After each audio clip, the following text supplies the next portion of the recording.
Hey everybody, welcome to a vlog. Not just any vlog, a very dark vlog. A sad vlog, because Christmas decorations are beginning to disappear. No, it's kind of melancholy here, because this is the last of these. Essentially. I might make more of these in the future. I may just do segments and put them out occasionally. No guarantees, no promises, but as far as scheduled vlogs go, with the cooking and the reviews and all that stuff, this is it for the YouTube retirement. So enjoy. It's a hot dog of an episode. I'm filming this on Valentine's, February 14th, 2026. It's 9:51 p.m. We filmed most of the vlog today. You're going to get a cooking segment. You're going to get kind of a taste test. You're going to get a new guitar reveal. You're going to get a cocktail. You're going to get some movie reviews, at least Anaconda, and good luck. Have fun, don't die. Go see it. You're going to get some Disney unboxing. You're going to get a ton of Disney pins unboxed. And maybe more. I don't know. Anyways, this is long. We time code them, so look for the gaps in the red play bar. Open the description, click on the blue numbers, watch what you want, skip what you don't. Enjoy. And I'm not disappearing. Again, if you don't know, I'm doing a YouTube retirement. Basically, March 1st marks 10 years. I'm calling it a soft retirement because I'm still going to be here. Like, through March, you're still getting Resident Evil Requiem Let's Plays. But basically, nothing is guaranteed or scheduled, or it's definitely not going to be daily from now on. But like a Star Wars trailer, something like that comes up, or even a really cool indie trailer, I'll still pop on for some trailers here and there, occasional gaming. I have other stuff that'll be coming out, but I'm going back to focus full-time on music and movies. A lot of new music coming this year. All right, well, anyways, with all that out of the way, hopefully you knew so it didn't just make you sad, but we're going to go, and you get plenty of Disney vlogs, because we still have tons of Disney vlogs. So, you know, Mary and I have like a whole other, anywhere from 4 to 9 episodes. I haven't started editing the last trip. I don't know how much we actually filmed. Plus, there's still 2 more of the November trip with Dad, the 2 best episodes still coming. So those will come out like every other week, just like they were until I run out. And I currently have no other plans for any more Disney trips. Currently. I'm planning on maybe doing something late September, early October. And there's a slim chance I go down late May for a Smuggler's Run. Slim chance, although I came real close the other day. All right. Anyways, enjoy the vlog. Hey everybody, welcome to a cook session. I'm low on energy, I'm hungry, and this is gonna take a few minutes, but not too long. It's the final cook session. Maybe not. I mean, I'm still gonna cook things occasionally and do creative things. There'll be food. I'm not giving that up. I just don't know. This is the last of the long form vlogs. You know what I'm saying? At least scheduled wise. It is February 14th, 2026. That was Valentine's Day.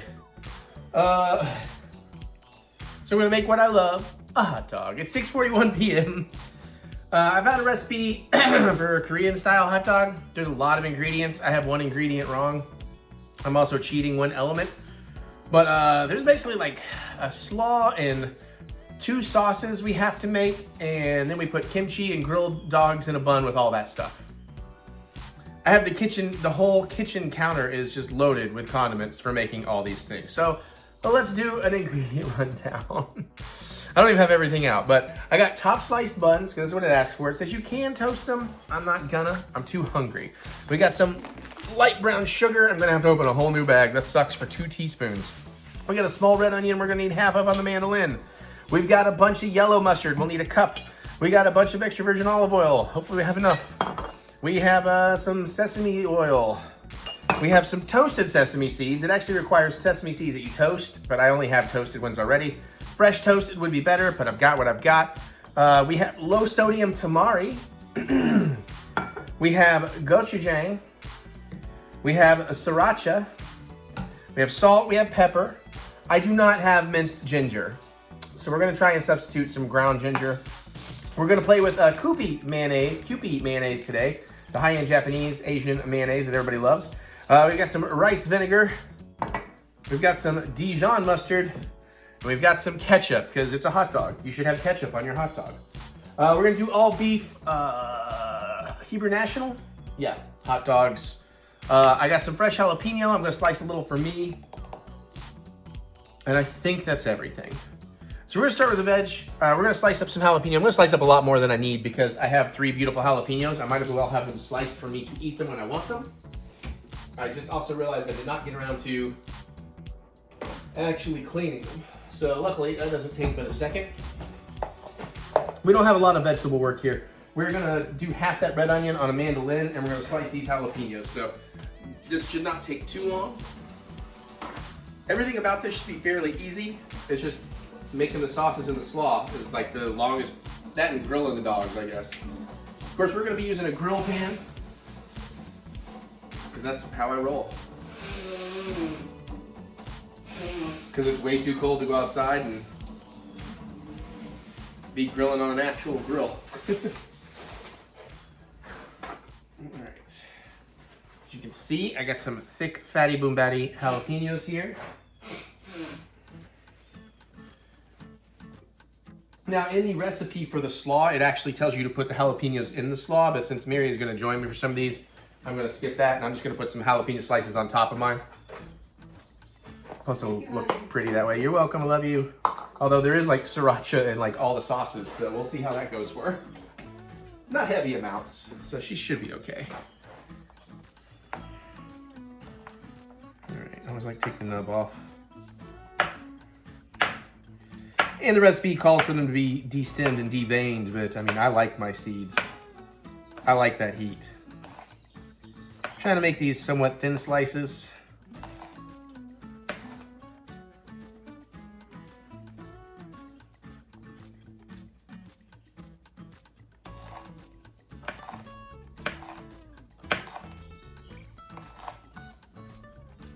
You can almost see what I'm doing behind all the condiments on the counter.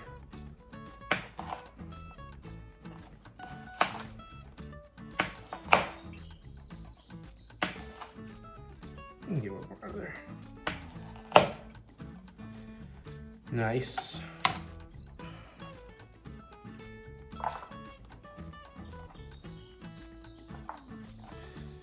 Oh, I'm so hungry. Tempted to go ahead and eat one of those, but I'll wait. Oh, I guess I do need to keep this hand clean. The knife hand needs to stay clean. A strong hand. All right. These boys can be a little thicker.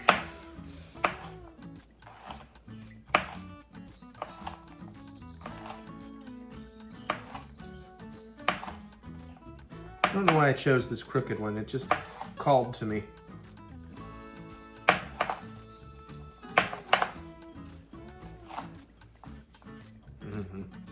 Just a couple of weird wedges here on the edge, I guess. Sure. All right, now we're gonna make the slices for the actual dogs. Try to keep those thin boys on top. Get out of here, you.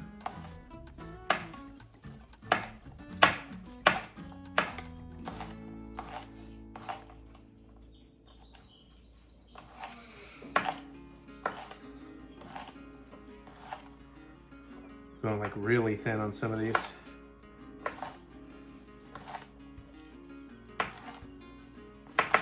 Oh crap, okay, we're all right.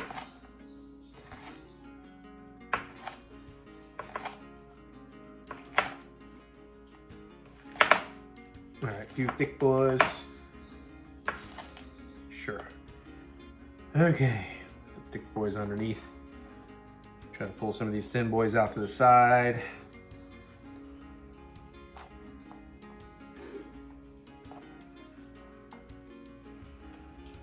Those guys are all looking pretty good to be thin toppers.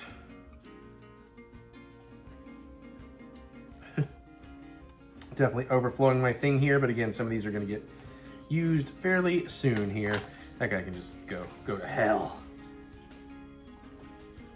Yeah, fine, heat check. I'm gonna do with that lid. There it goes. Yeah, okay. There's a nice little touch of heat. Actually, considering that had no seeds, that's substantial. Nice. Okay. Whew. I've been awakened.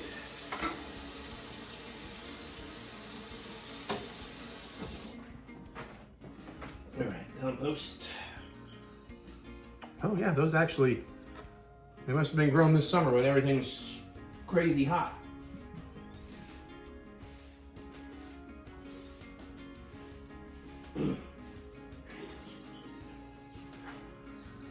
Okay. All right, the onion I'm eyeballing because it's for the slaw. Now this recipe also tells me to make the slaw myself with like Savoy cabbage, purple cabbage, carrots. I just bought a slaw mix. I'm just gonna add in the red onion.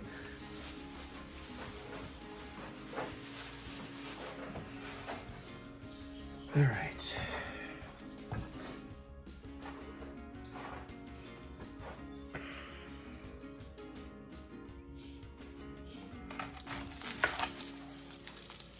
We'll take the bigger half here, put the smaller half in a baggie and hopefully use it for something later. I guess you know what? Nah, I'm gonna slice up all this because maybe I actually want some in a turkey wrap later. All right, so if that's the case, take a little front off here. Let's get them peeled. Because again, we're on a mandolin, we're already making the mess. We might as well do it all and make shorter work of it all.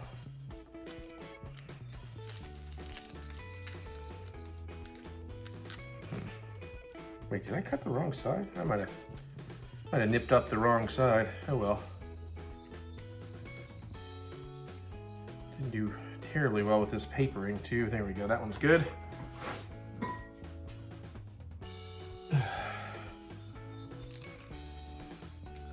Good enough for now, just while I'm peeling is all.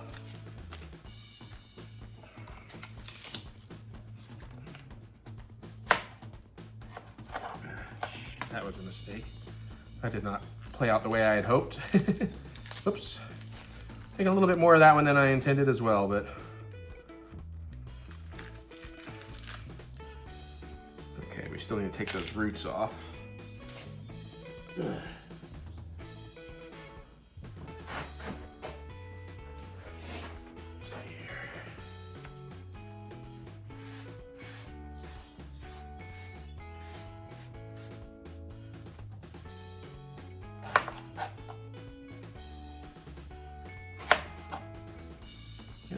I can work with all that. And I guess I'm done with this. Done-ish with it.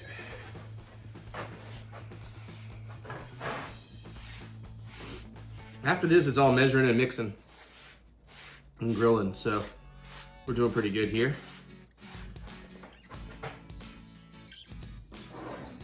Okay.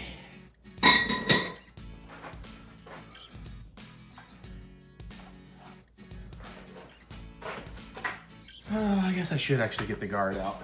I'm going to want to cut these down pretty good. And gonna want pardon me, gonna want something to put these in.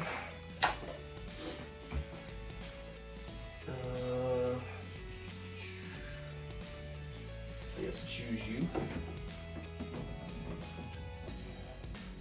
I don't know, that's gonna be overkill. Do I have a note? What is that one? Ah, perfect.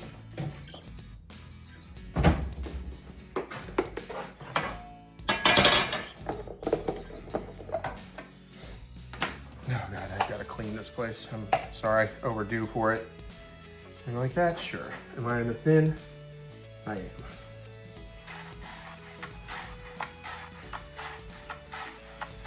Oh, come on, man. Don't be shooting out like that.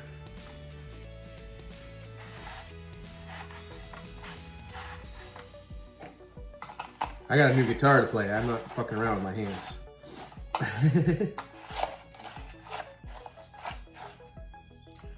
Alright, that guy can fuck off, and this guy maybe.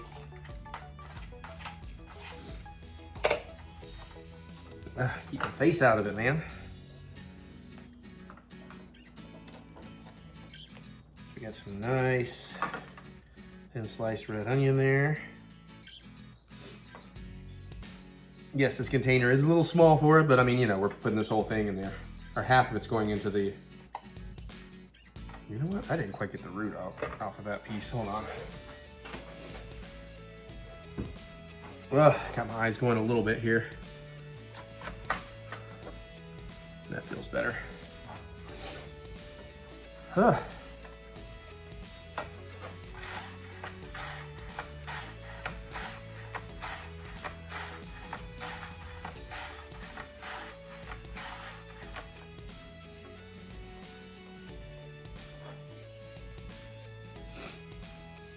Normally I would kind of cut these in half to make little strips like that, but I'm not being too particular here today.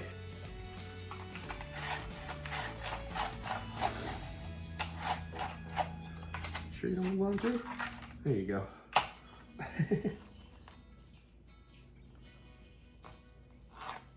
Okay, that feels pretty good. Oh, my eyes are definitely, definitely not enjoying that.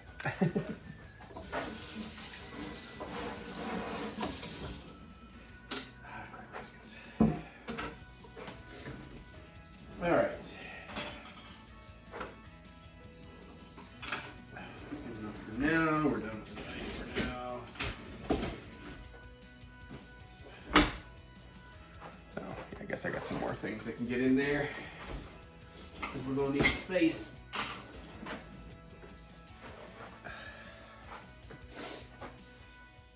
All right. Taking care of business. Like we do.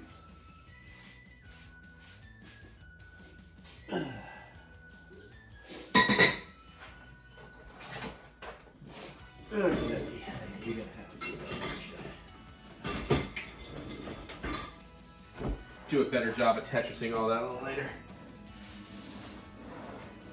All right, gotta make some room here to work, so. Because now it's all mixing time, so. I think we'll start with slaw dressing. Let me set my onions off to the side here.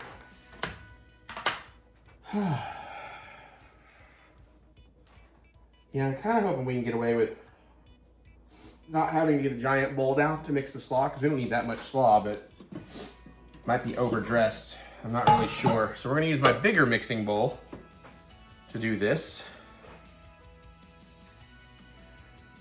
And for the slaw dressing, we need the rice vinegar. We need the chili sauce. It can be sriracha, it can be Asian chili garlic sauce, or gochujang. I thought I'd kind of mix it up, get some various flavors happening. So we're gonna use 3 tablespoons of light brown sugar. I have dark brown sugar open, but I'm not sure if it'd make that big a difference, so I'm gonna open the light brown, I guess. So we need the Dijon mustard. So we need the EVOO. This is where we need some salt and some pepper. That has a very confusing metric that I think I understand. What's the metric? And sesame oil. It's literally listed as half a teaspoon, half salt and pepper. So they could have said a quarter teaspoon of salt, a quarter teaspoon of pepper, but that's my understanding is it's okay. A half teaspoon that is half salt and half pepper. It is not well written. No, it's not. Let me get that out of your way. All right, so we're gonna make that. So I need a lot of stuff here. There's no mayo in that? I guess it is, okay, interesting. I do wonder how well this will keep over time, because it says not to fold the slaw in the dressing until just before serving, which I find quite interesting.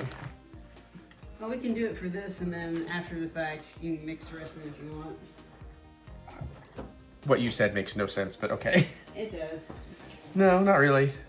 If I'm making the batch of dressing and then putting in the batch of slaw. Oh, I thought you were just gonna mix as much as you need for the dogs. See, yeah, there you go. See, that's where you were wrong. Say it. No, you don't have to say it. You don't have to say it. There was a misinterpretation. You assumed something incorrectly. All right. She ain't gonna say I'm right. She's already said I was right earlier today. She can't say it twice in the same day. Have a cup of rice vinegar. I love her. I give her poops. Trust me, she gives me plenty too. I probably give her more though, because I make all these foods.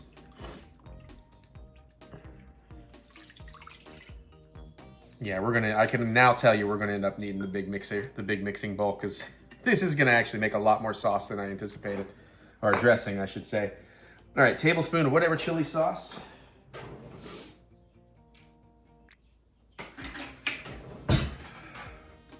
So like I said, let's go gochujang on this.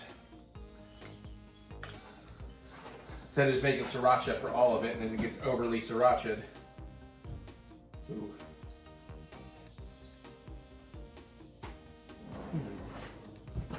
Maybe. My gochujang might be kind of old. Oh.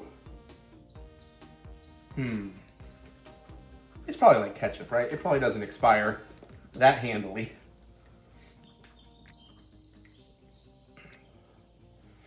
Like it's, I don't know. Okay, if it does, it does. Okay, good. I think I can work with it. No, that looks fine.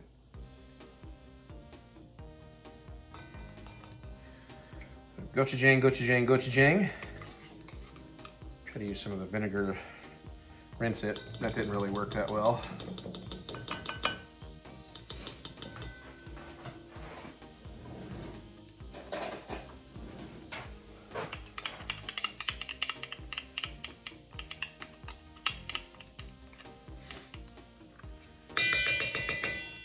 Sure. Okay. Let's skip the dry ingredient for now. 2 tablespoons of Dijon.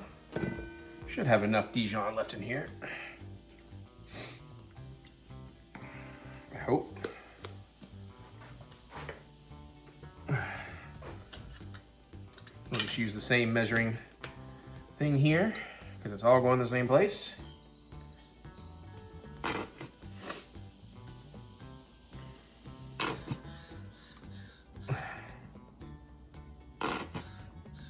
There should be enough in here, just maybe a little bit of a trick getting it all in here.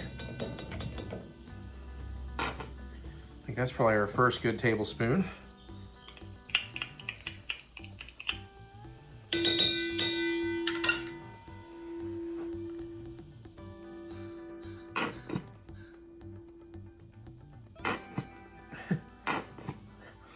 Gonna need to put Dijon on the grocery list. Oh my God. Bruh, I can feel the heft in here. You've got... Oh, it's getting real close actually. Shit. Okay, good. I can do this one-handed.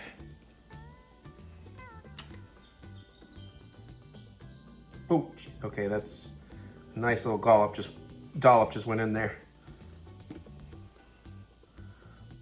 Oh, come on, man. We're so close. Ah.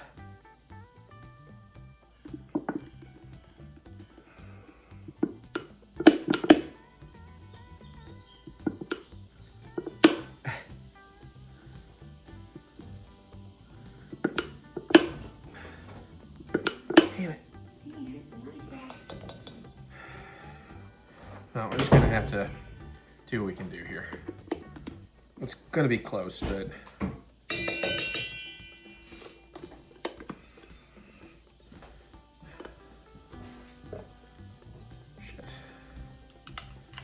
I'm not doing this smart.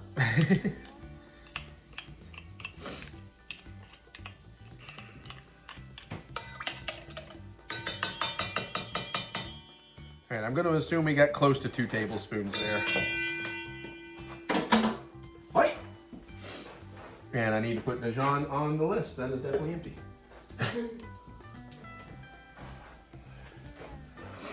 Okay, what next? That was a lot more trouble than it should have been. 1/3 cup of extra virgin olive oil. Oh boy, you know what I also just... Okay, good, I did read all that right. Good, tablespoon, tablespoon. Whew, all right, good.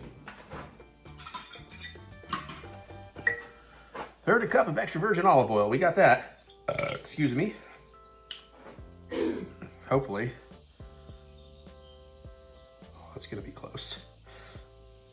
Nah, we're good. But, oh, yeah, no. Oh my God, that's basically what was left in here. There's like a drip left, like, not worth saving. All right, so that's gotta go in the grocery list. Luckily, nothing else in this recipe requires that. A teaspoon of sesame oil.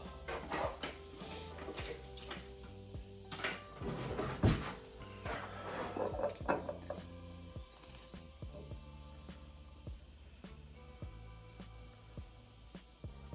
little heavy on that.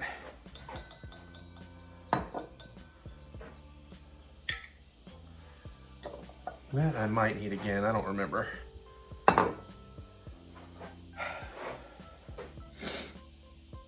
right, so now we need the brown sugar, the salt, and the pepper. So maybe a little half teaspoon, table, tar, half teaspoon. Nope, quarter teaspoon is what I want. Right, okay. Oh, that's where it's. So, no, does it? Oh, it does go from there, okay. All right, so we're gonna do a quarter teaspoon of the kosher salt, and we're just gonna have to eyeball the pepper.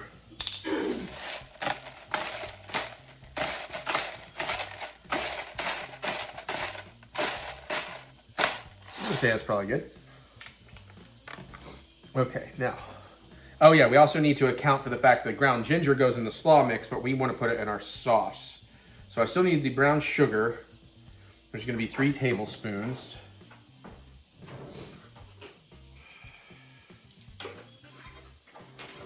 I need to open it.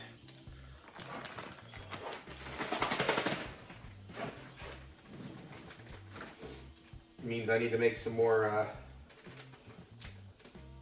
pecan pies, so don't let all this sugar crystallize and go turn to crap. So, clarifying, 3 tablespoons. There's 1.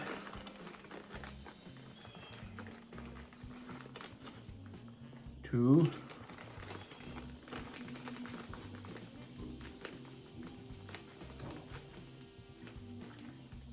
And 3. Okay, set this off to the side. We'll deal with that a little bit later.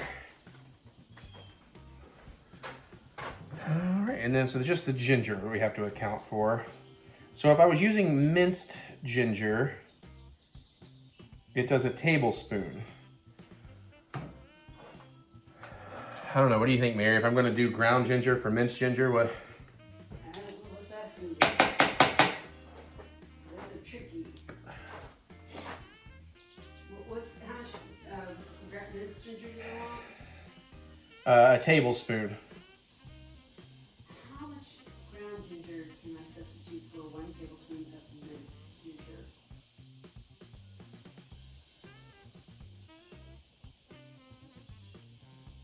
Okay, for 1 tablespoon of fresh minced ginger, substitute 1/4 to 1/2 teaspoon of ground ginger. Oh. Because ground ginger is more concentrated and less pungent than fresh. All right, well, I'm gonna eyeball that for. And it says start with 1/4 and add more if needed. Well, luckily some of that kind of congealed in there, so I think we started with 1/4.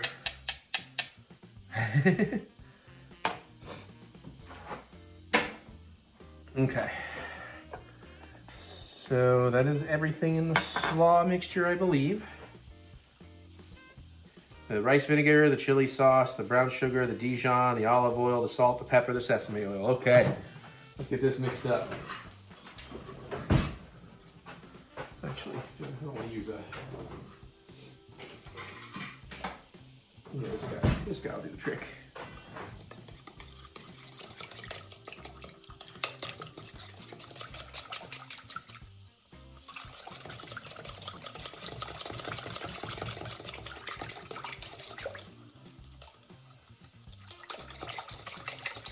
We might be able to mix it up in this bowl. I don't know, we'll see. Now, the recipe actually says put all this shit in like a jar and put a lid on it and shake it, but come on, man. It's not how I roll.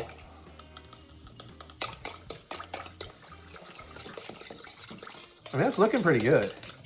It definitely looks like a sauce or a dressing. This might be just good as a salad dressing, to be honest.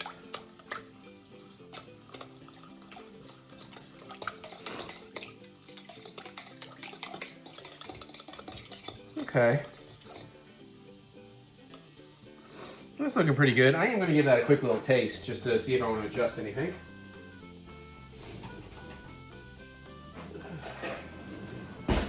Then we'll make the kicking ketchup.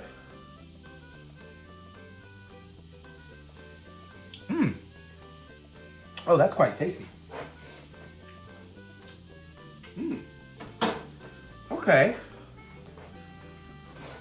Yeah. That is yummy. All right, we're gonna set that off to the side. And next up, we're making the kickin' ketchup. This one's 4 ingredients, so this should be pretty easy. All right, we need to start with a cup of ketchup. Yeah, these need to go. They're not gonna get reused. Same with you. Get a fresh little paper towel here. Now you need to make the ketchup first because the mustard, you're supposed to put some of this ketchup you make into it. So, fun. All right, we got the Heinz tomato ketchup here. Let's get us a full-on cup, baby. I might actually be getting close to out of ketchup unless I have another one under the counter back there, which I might.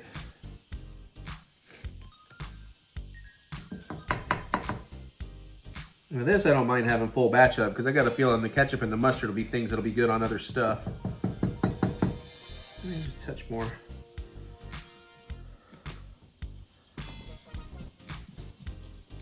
Okay.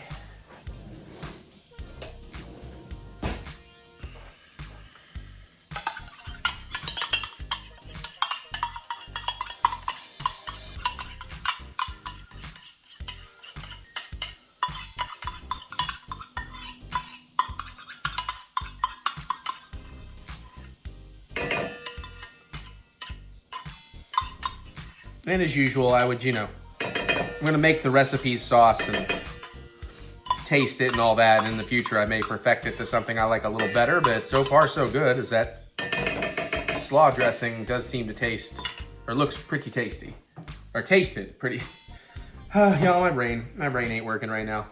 All right, 3 tablespoons of sriracha. I might have to open my fresh sriracha. This one's getting pretty empty.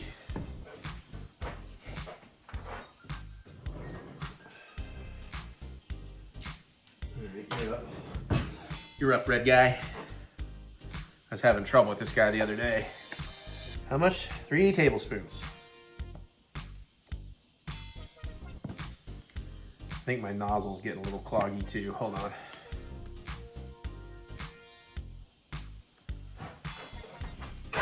Where are they?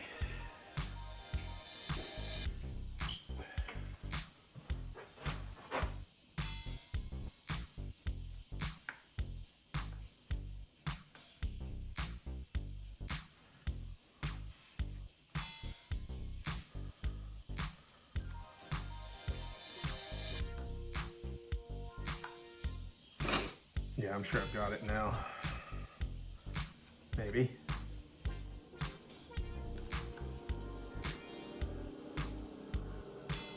Oh, there we go. There we go. Now let's see if this works a little better. Oh, geez, it does. Worked a little too well. All right, there's 1. There's 2. And there's 3. I'm gonna leave that out because we might need more of that. For the mustard, I think uses a little bit. All right, 2 tablespoons of low sodium tamari. Now they both use tamari and sriracha, so I can reuse that. Okay. I'm unfamiliar with tamari. It's in the Asian ingredients aisle. And I just screwed myself on the pull tab to get the wax paper off, or whatever. It broke too soon. Crap baskets. Wait, I got it. I got it. Okay. There we go. All right. How much? 2 tablespoons. Wait, do I need to? No, it's probably because it's sealed on the inside. I might need to tear more of this, apparently. You know what? Yeah, there we go. Come on. Seriously? There we go. All right. Now, is this a thing I need to pull out? I guess so. No?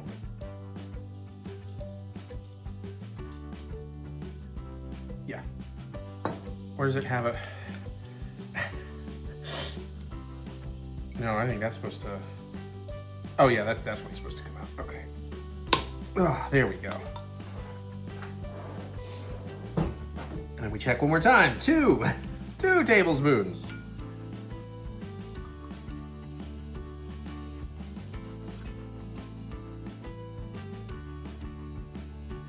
Oh, it smells good.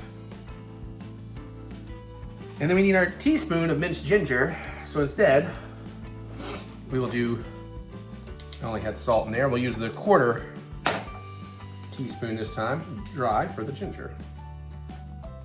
We'll go a little heavier on it, just a tiny bit heavy.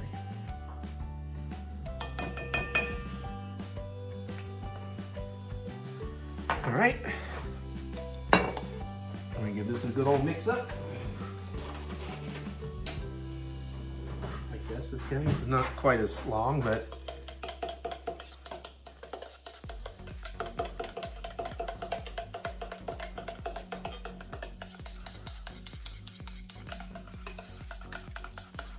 it's smelling pretty good.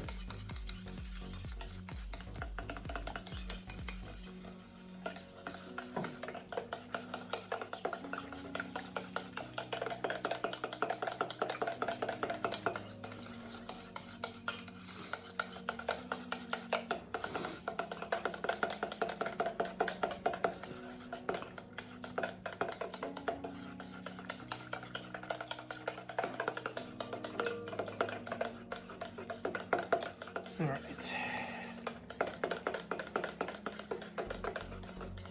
Just to make sure that's really well incorporated.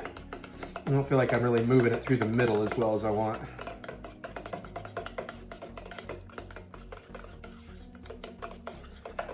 Okay.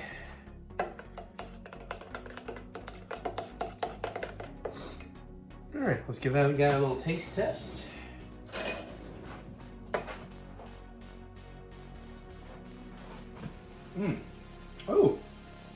Oh, that tamari really does a number on that. Oh, that's good. Okay. Not too spicy either. I think Mary will be okay with that part. Honestly, I'd probably put more sriracha in it,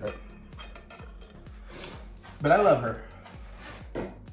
All right, and for our third and final sauce, before we get to grilling and working some other things, honestly, we probably should be getting the grill warming up here.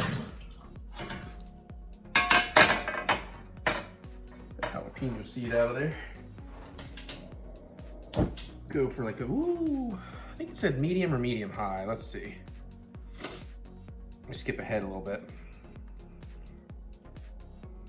Medium heat. All right, so we're gonna have that on medium heat because it's gonna take 8 minutes. All right, now, for the mustard, we just combine all the ingredients and mix thoroughly. So for the mustard, we're gonna need, oh, that's gonna take a minute. We're gonna need a cup.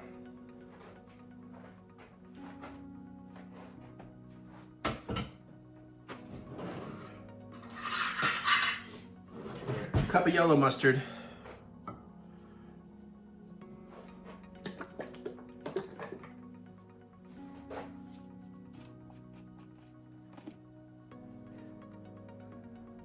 Hopefully I have a cup in here. I do have another one of these, but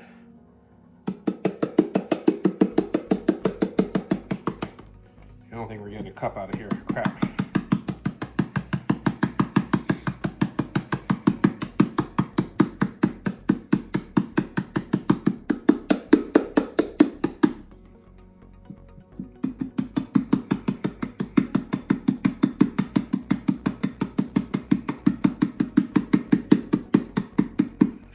Yeah, we're gonna about 3/4 cup here, so we'll go open a new one.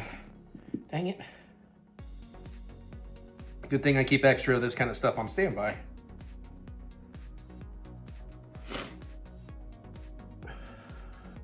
This would go a lot faster if I had full bottles. We're losing a lot of time to trying to get little bits out.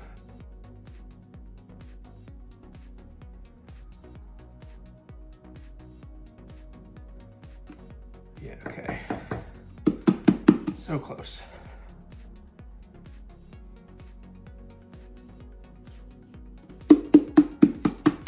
There's probably a little tiny bit left in here, but I'm not gonna get it.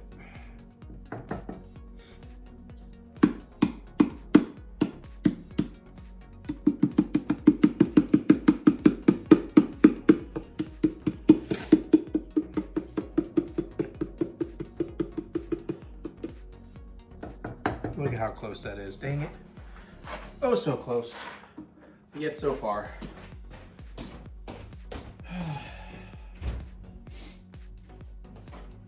All right, we got more French's yellow here.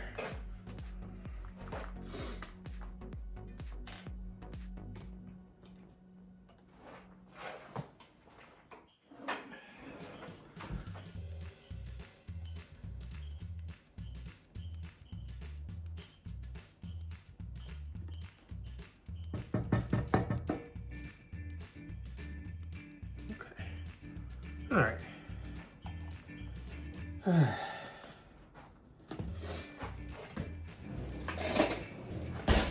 All right.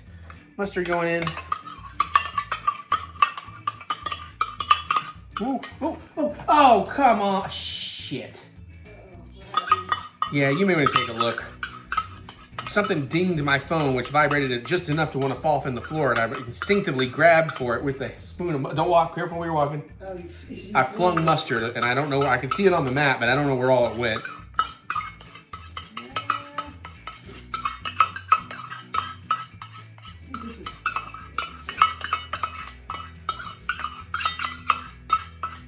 Sorry.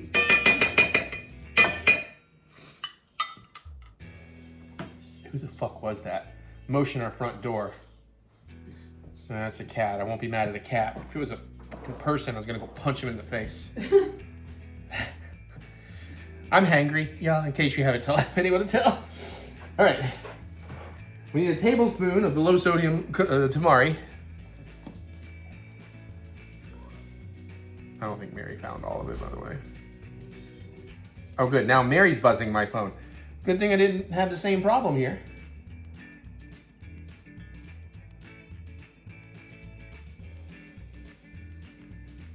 All right, we need a tablespoon of sriracha. Oh, come on, man.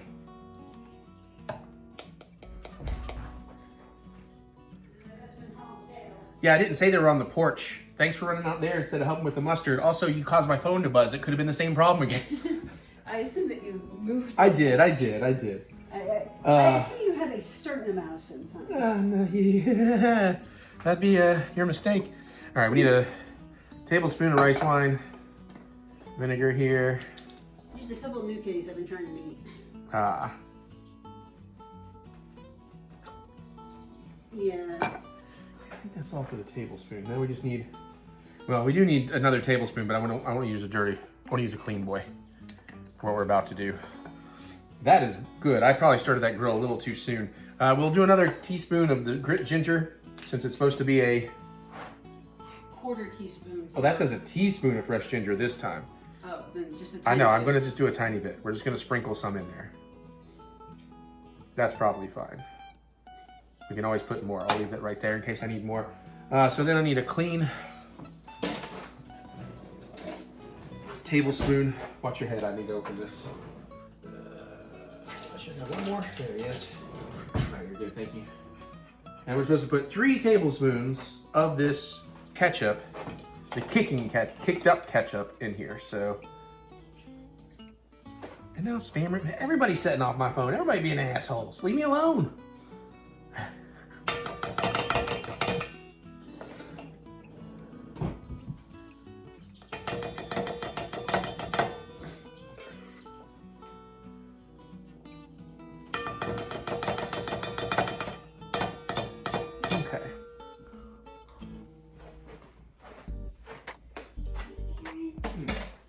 I did not use the spoon, it goes back. Okay, I know what tamari is now. I recognize that flavor. It's very good. Okay, I think that's everything in there. Yep. So we're gonna mix that together. See if I can do it with a spoon.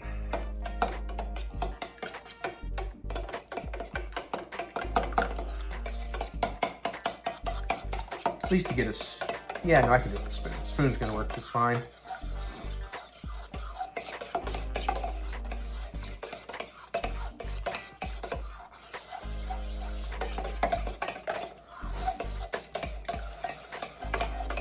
Okay. All right, we're gonna start working the dogs here in just a second.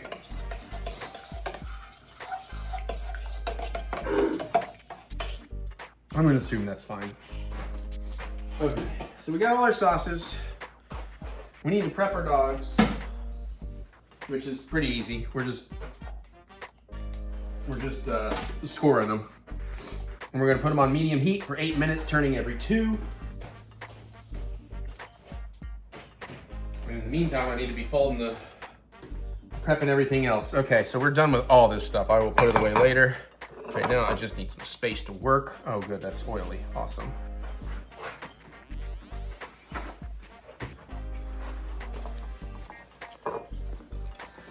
Okay. All right, I need to get kimchi. I'm gonna want to strain some. I want the dogs. We're gonna have to open some.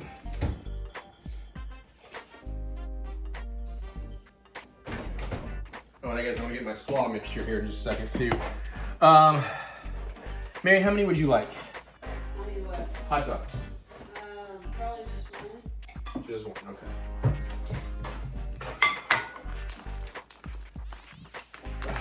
Unless it's like absolutely amazing, and then I'm gonna make puppy dog eyes at you. And make me make another one? Then I'm gonna make 4 right now. Okay. Can I get your help? Because again, I don't have time, especially if you want to play that game and everything, and we have to watch Oscar movies and Just maybe one. Saturday night. I'm gonna make you, that makes no difference. I'll make 2 because that makes no difference. Okay. Would you mind dealing with draining these and putting these away once I get some weenies out? Okay. Ooh, that one's looking pretty old actually. Look at the color difference. Do you even want that old one? We can go ahead and toss it. Yeah. Just dump it in there. Wait, back down. Get Want me to rinse off the plate? Just pick it up. That was a clean one except for the corner there. Okay.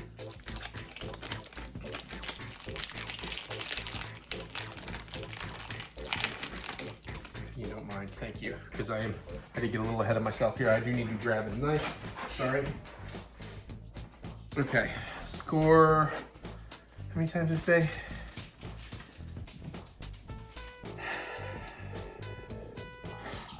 Three to 4 times, okay.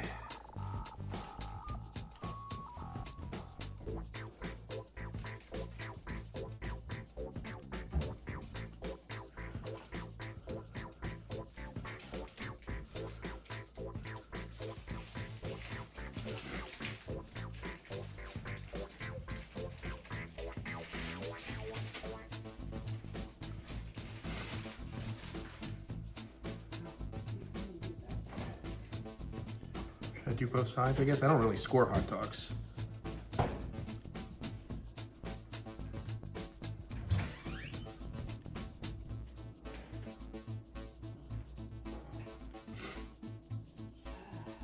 Thank you for your assist. You're welcome.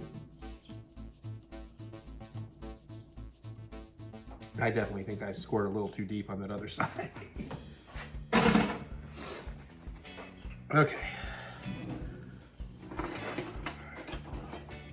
Small boys? Those look like small boys. I guess those are small boys, okay. All right.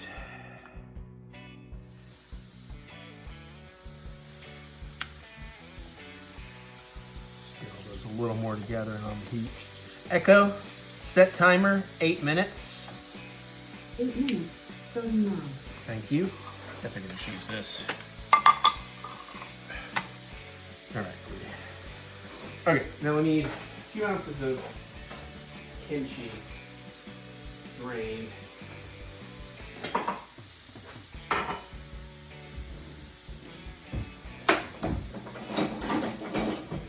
So I'm just gonna drain some out and put it in there dry. For this one, I'm not going to use my super spicy kimchi that I really like, the Cleveland brand or something. I'm going to use your standard, that.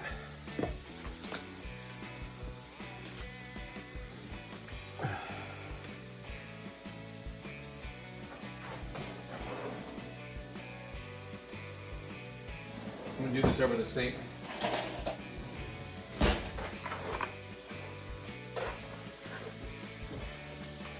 Got about a minute till I need to turn those dogs.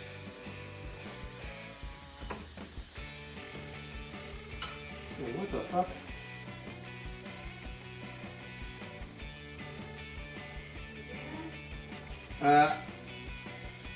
You need, look at this for me, please. See if you see what I see.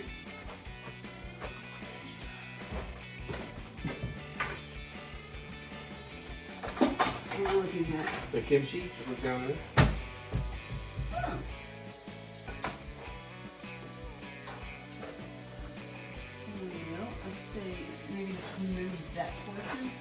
So it's definitely moly. I would say most likely yes. I see it in all kinds of places. That should not be. I just opened that fresh, and it's sell by May 11th of this year.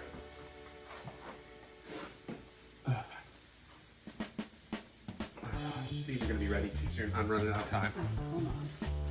I have other kimchi. It's just spicy, but it also means you probably won't get any kimchi. Ah, crap baskets. Please trust me.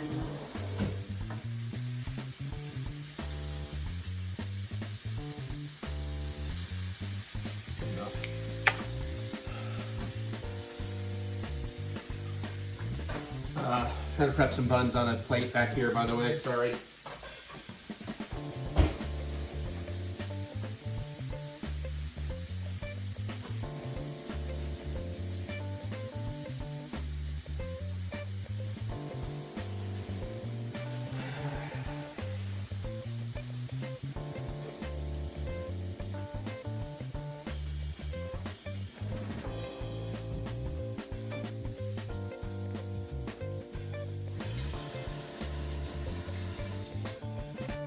Alright, just so you know, I got 3 buns up.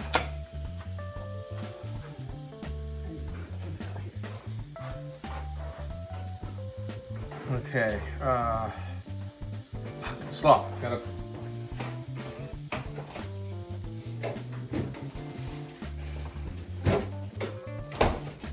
So I just got some classic garden slaw. Not exactly what they said, red cabbage, carrots, lettuce.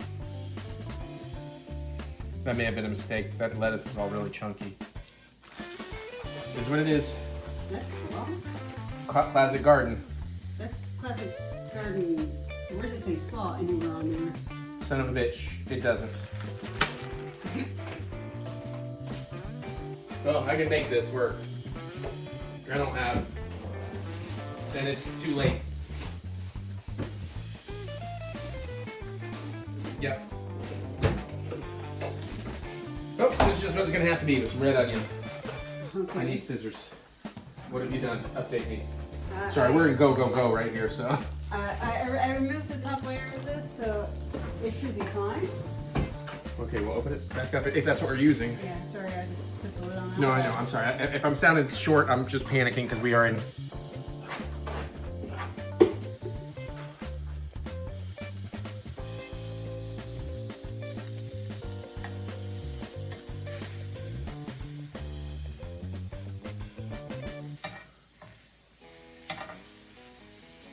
Those are getting close to done. All right. I've got those herb scissors that might be good for kind of chunking that in smaller things on salad. I suppose I'll have to do. But I also need to. Okay. I also need to put some red onion in here. So, pardon me.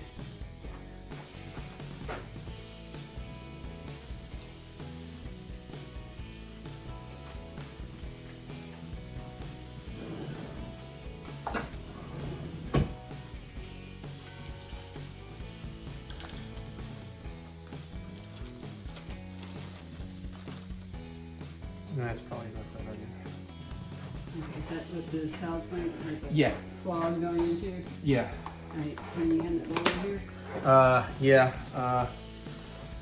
She's gonna do that while you watch. I need to load some kimchi into this. We're like 2 minutes out basically, so I'm not gonna end up straining this. I'm just gonna have to. I hope it doesn't sog down the bowl. Oh, No, I need to strain it. I need to strain it. I got it. My gloves are getting in the way.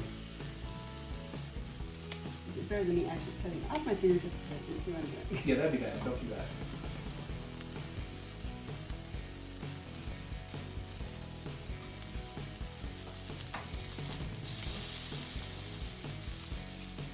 This is not by no means a perfect solution.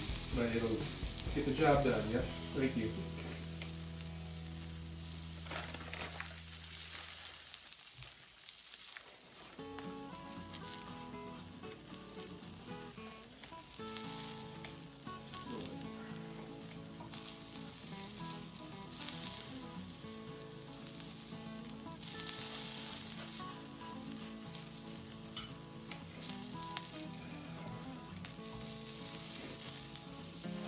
So I just kind of strained out that much kimchi. Hopefully that's enough for 3 buns. I didn't turn these at 2 minutes. Crap. What you like on that side, buddy? Right there.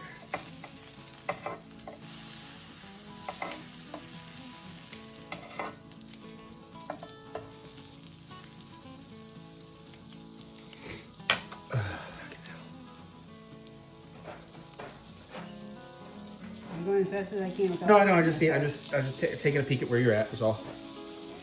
Well, you see what she's doing, so I'm gonna start loading these up with kimchi because we're about to it here. I should have got the big plates. Yeah, there's still, I didn't strain this very well actually. So it says use like about 1 ounce, 2 ounces per dog. I have no idea. I should have mise en place that a little bit better.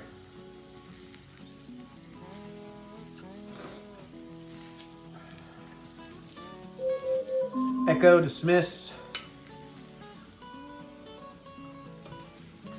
All right, so call that one Mary's. This guy's probably pretty good. Get rid of this guy, actually.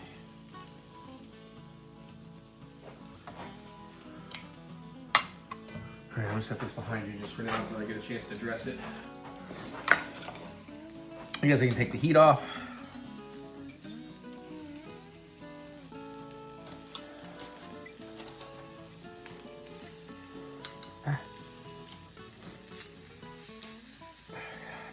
Why did they tell me top slice? This is just a pain in the ass.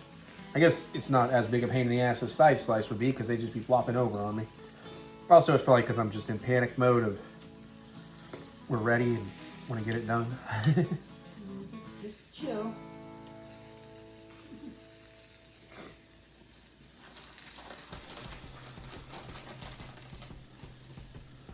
Yeah, I probably really should have toasted it if I could have. I don't know how to toast the inside of sliced buns because I'm a little bit worried it's going to sog into the bun a little bit too much.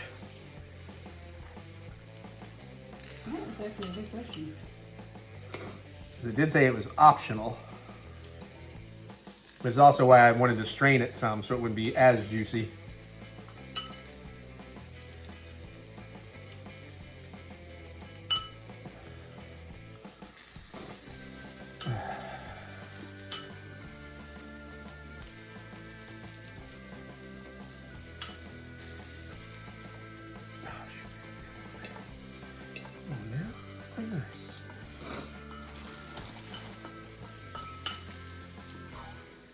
Okay. Okay.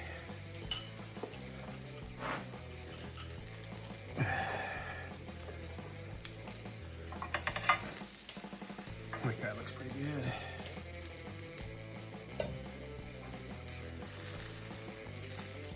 This one right here, with this one right here. This guy, I'll just set in the back off the heat. I don't have anywhere to put that guy. Okay. All right, let's see how Mary's slaw is looking. I'm gonna say that's enough. Okay. I'm just gonna see what I got in here. Yeah, I'm gonna use a couple of forks to fold that together. So yours over here. Hey. This is when you're Also, doing this, I know I borrowed you, but I don't know. Hopefully, hey, Jack's downstairs. Yeah. Yeah. Okay. And Aaron, I think, doing something. Yeah, he doesn't. Yeah, he won't go out there. I was in the middle Here. of working on something out in the garage. Yeah, so- sorry. I know that was totally on me, so thank you. Thank you for your help. Try to mix this up, get the onions in throughout it.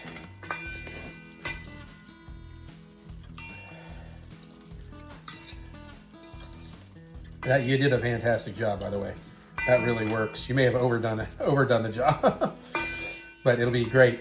Right now, you make me think I really should have cut my onions down a little bit better.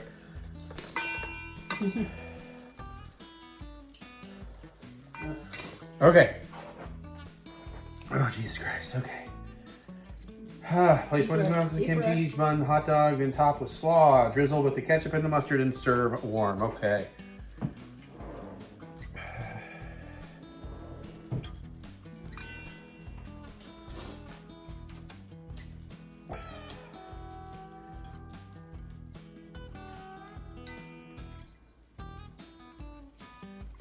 Oh,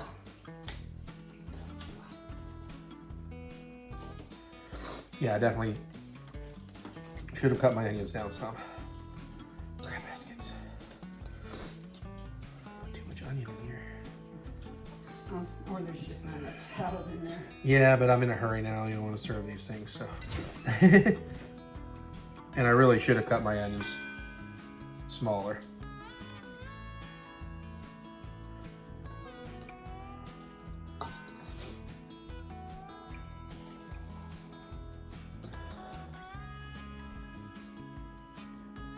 Very, very wet dogs.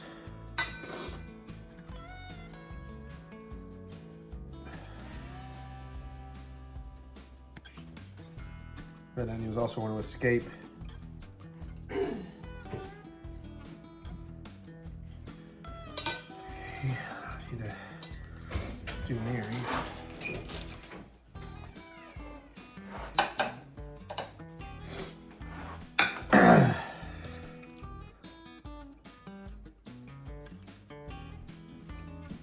Yeah, we'll definitely want to mix the rest of this slaw in. I may actually just mix it in and use it as a salad, Okay. because there's a lot more dressing than stuff since we kind of had to hurry it up. How close are you being ready? I just got to drizzle the mustard and the ketchup, basically. Okay.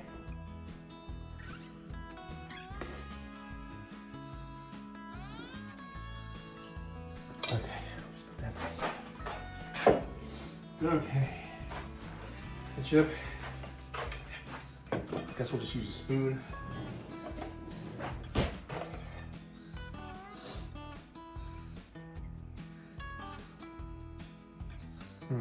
Hard to.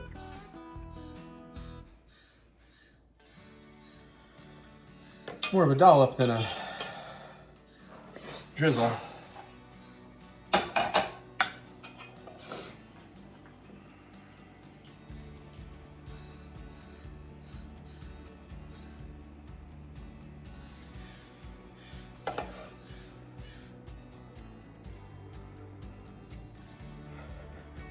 Jesus. This is gonna be so messy.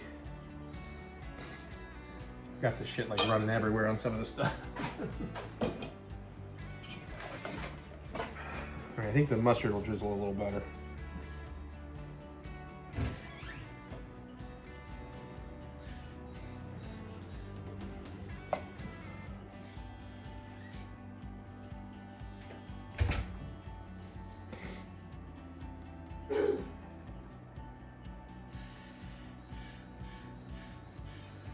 I'm gonna drizzle Mary's off screen because it's easier. Oh my God! No. Eric. Oh, of course I drizzle hers perfectly. And we'll top mine with a few and jalapeno slices.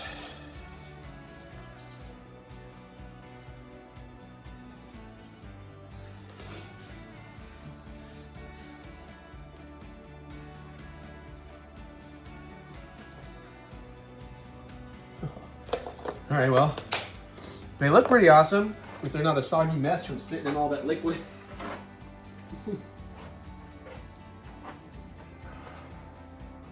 There you go. I'll let you get a chance just a second while I take my photos. Careful with the hot burner there. Okay, so you want to, yeah.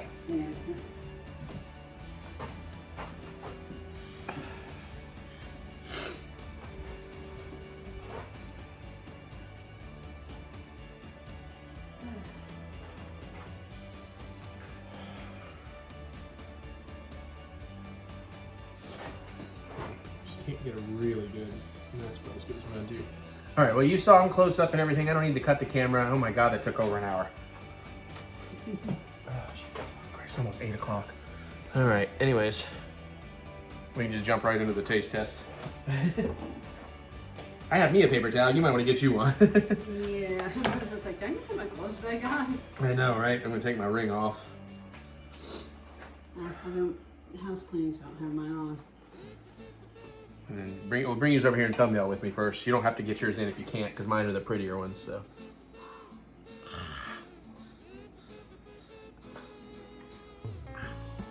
I know you can bring yours up a little bit. All right, sure I got something. All right. All right, let's see. Okay, Well, you got a hot burner right there. Well, here, I'll take the hot burner side.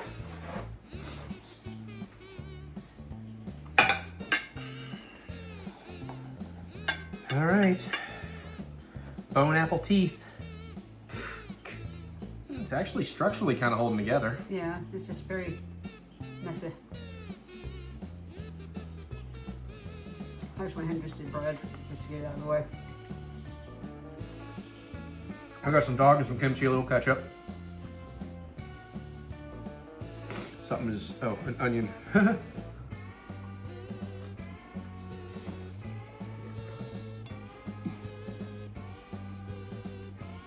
Yeah.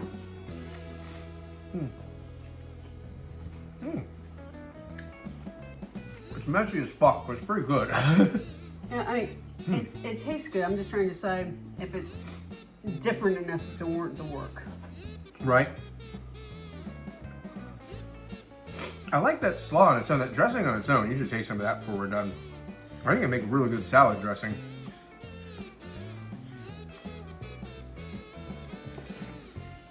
More of a vinegar-based slaw. Mm-hmm. Yeah, rice vinegar mostly. No mayo or I anything. like rice vinegar. Mm-hmm. There's some sesame oil, rice vinegar. I don't remember what else. Brown sugar. I think this would be better with a jumbo dog, because the dog is completely lost in all of it.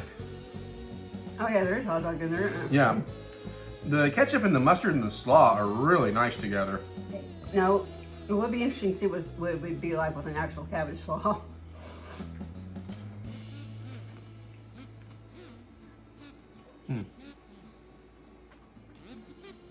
I'm not sure it would make that big a difference. Definitely with texture-wise. Yeah. And a little bit flavor-wise, but not much. Oh, whew. Okay, now I'm starting to get the heat. I think I'm mostly tasting the ketchup. I'm getting some low-key heat. And as long as it doesn't build, I'm okay.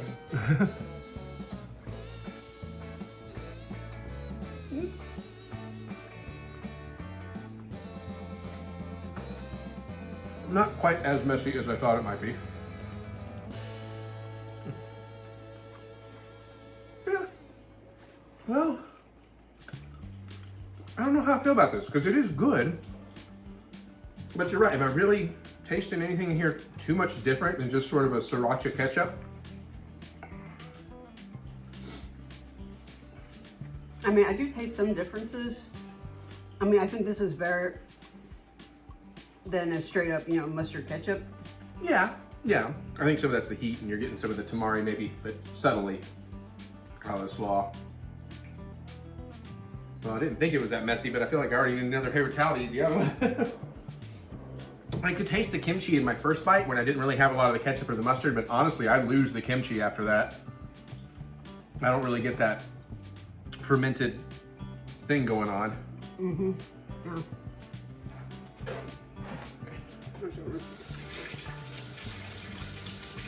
I assume you don't want any more kimchi, so I'm gonna, since you almost splattered your hand water into it, I'm glad I moved it in time. Sorry.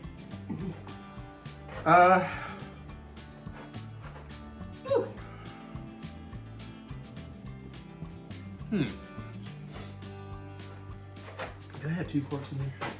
And the slaw, dude. But if you want to just, don't put the fork back in it, but just taste some, I bet it's just as a salad.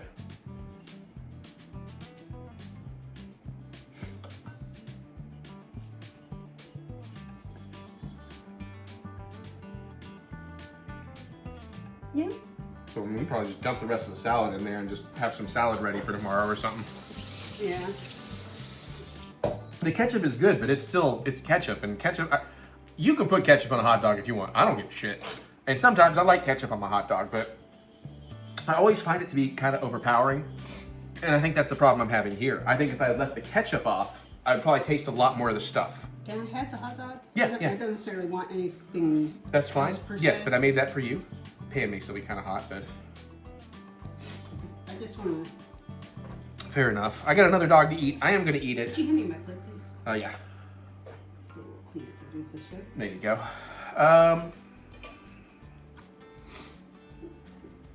I think you're right. I don't think this is quite worth all that effort for this dog as a hot dog. I think that dressing and using it as a salad dressing, really good. I think that's awesome to do. The mustard itself is very, very tasty. So when I tried just the mustard in the dog, Uh-huh. I can taste the mustard some, but I taste mostly dog. Yeah, that's what I would think. Like it would balance a little bit I put a better. healthy dog on there too. Yeah, I was saw. thinking it would be a little more mustardy than dog. Well, there's also some ketchup in that mustard because they had me put some of the kicking ketchup in the mustard. Ah. Yeah. I guess I got the Kupi Mayo out for nothing. I think that was for something else I was gonna make. That's probably for the Japanese dog. Yeah, which we're not doing. I mean, maybe we will, but not on camera. Yeah, I don't think this is really worth that amount of effort. Or maybe I just have to. I like the ketchup more than the. Well, you're less of a mustard person too, so That is also true. that's absolutely fair. I do like everything on its own. When it comes together, it's good. I'm not mad. I would not be upset to have it. I would be fine if I ordered it and ate it, but it's not blowing me away as much as I had hoped it would. I think that's my assessment. Yeah? That seems fair. All right, well, more vlog, more hot dogs. All right, I guess we're gonna do our final junk food taste test. We're not doing this anymore. We may taste things for our own, but listen, I mean, it did not help with this beautiful physique. I couldn't find anything to taste test, so I just wasn't gonna do one. But Mary found something she wants to try it. I've never tried it, so I'll try it. Plus, I might try an extra drink later. I have something. We'll see if I try that or not. She won't if I do. Okay.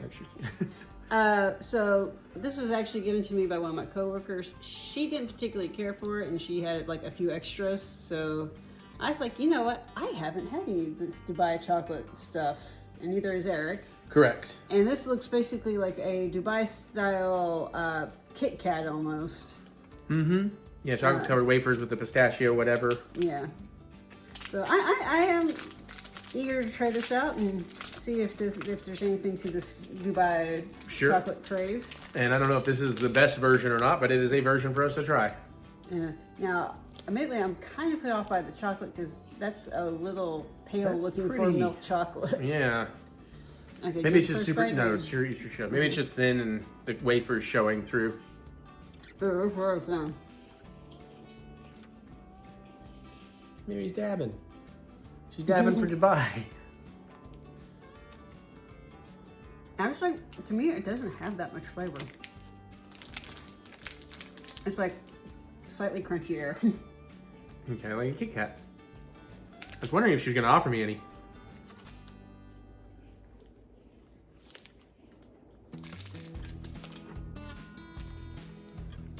It's more like those, like wafer cookies with like the cream and the wafer cookies. It's more like that with a thin coat of chocolate. I don't get a lot from pistachio. It's a little nutty. Yeah, I like they're not Nutter Butters, but That's a closer.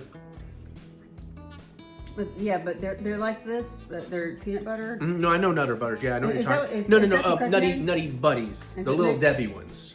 Yeah, Nutter right. Butter is like the cookie. Yeah, I'm talking about this. Yeah, I don't remember if they're like wafer Nutty stick. Buddies, Nutty Buddies. But yeah, the little Debbie chocolate covered wafers. Yeah, she's right, with peanut butter layers. That's what Yeah. this is like. Just slightly different. It's fine. I don't know if this is like good or just not a great one or something, but it's fine. I'd eat it. Yeah, do you want another bite? No. I guess I'll finish it off. I ate 'Cause it will way go too much stale. crap on all those hot dogs. All right, well, very short taste test, but like I said, maybe we'll add something and I'll cut it back in. But Yeah. That's just like we're running out of time to get this thing done, basically. I wouldn't mind trying other Dubai chocolate style things, but I just don't need the extra. Yeah, especially as diet season's about to really kick into high gear. Thank you, retirement. Yeah, I don't remember what I was gonna say about it, but anyways, yeah, we gotta go. We got more stuff to do. Enjoy. Hey, Mary's gonna stab me. Oh, she was hiding. Ah! Ah! And that's in Eric's vlogs. Bye, y'all. Bye. Then we're gonna add to the taste test. She found Peeps. Might as well add to the taste test the toast sauce. Chili lime mango. Yeah, honestly, it's also very late, and I have to finish this tonight, so that's why we're not on the stand or whatever. But we're trying to throw in extra stuff here, since this is like the final vlog for now. We're eating together.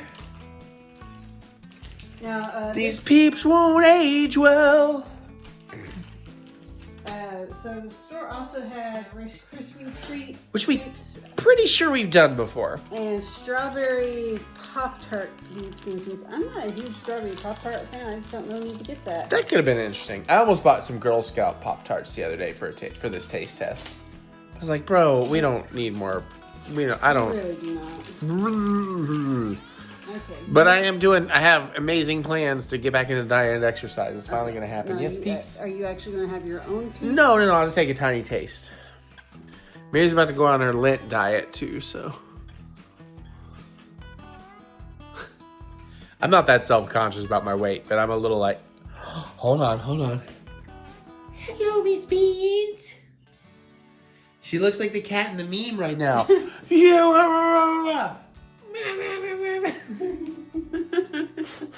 She's a smiley girl.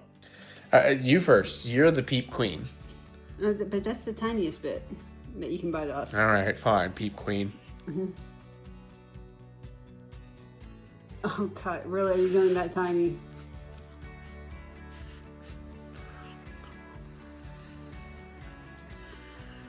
Mango. Okay, mango.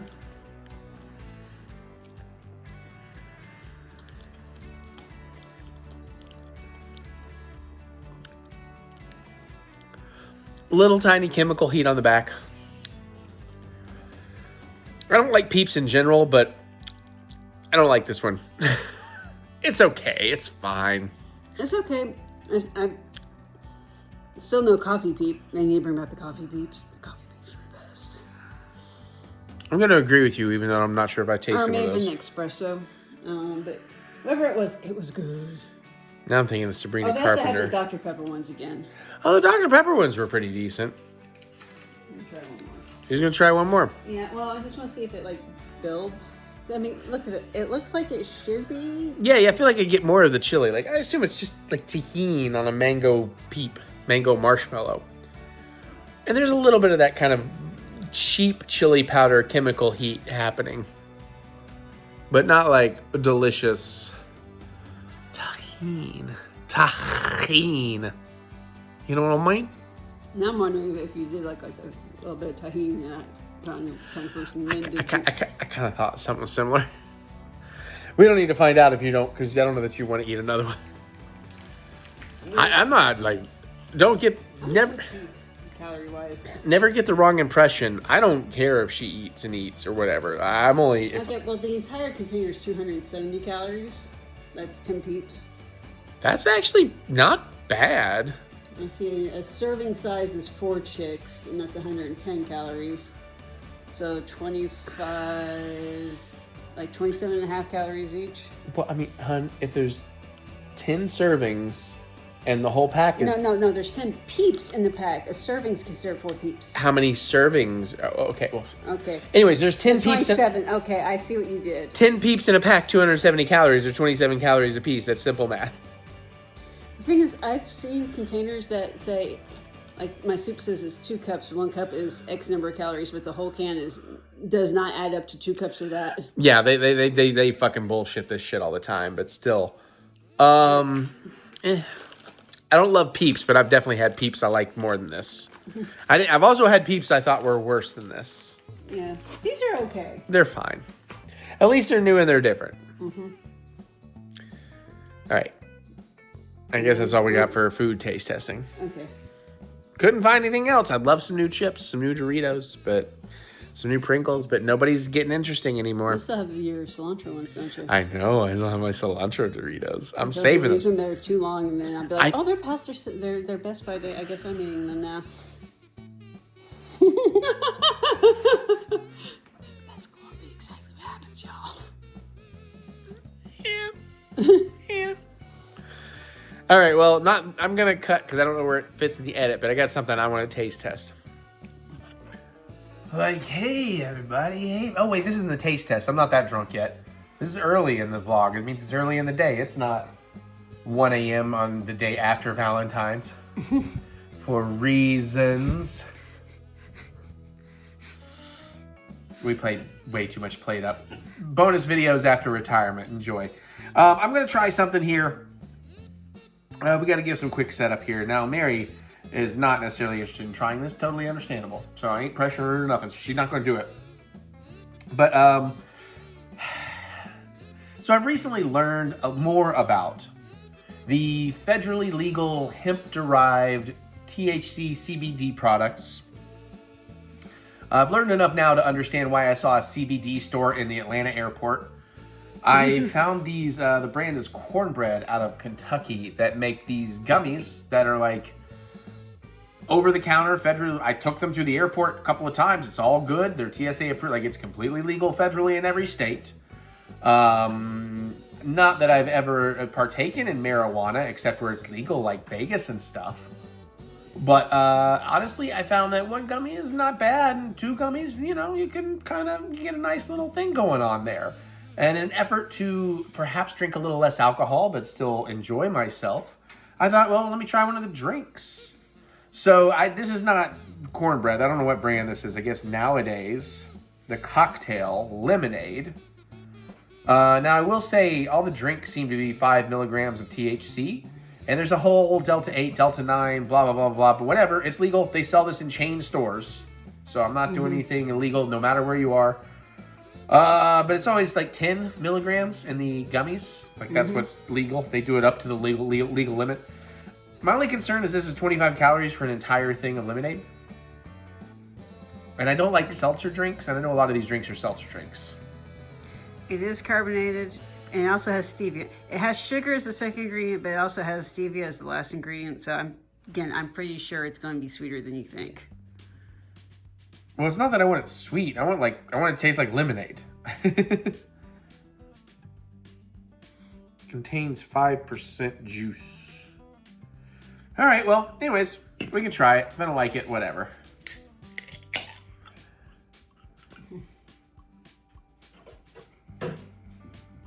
It doesn't smell super lemonade-y, but I'm also a little clogged from all the wine.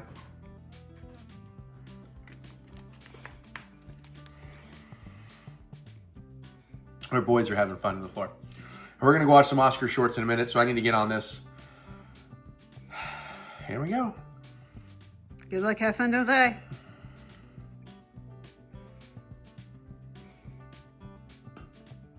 Oh, that's a face. Well, it's not lemonade. There's hardly any lemon flavor in there.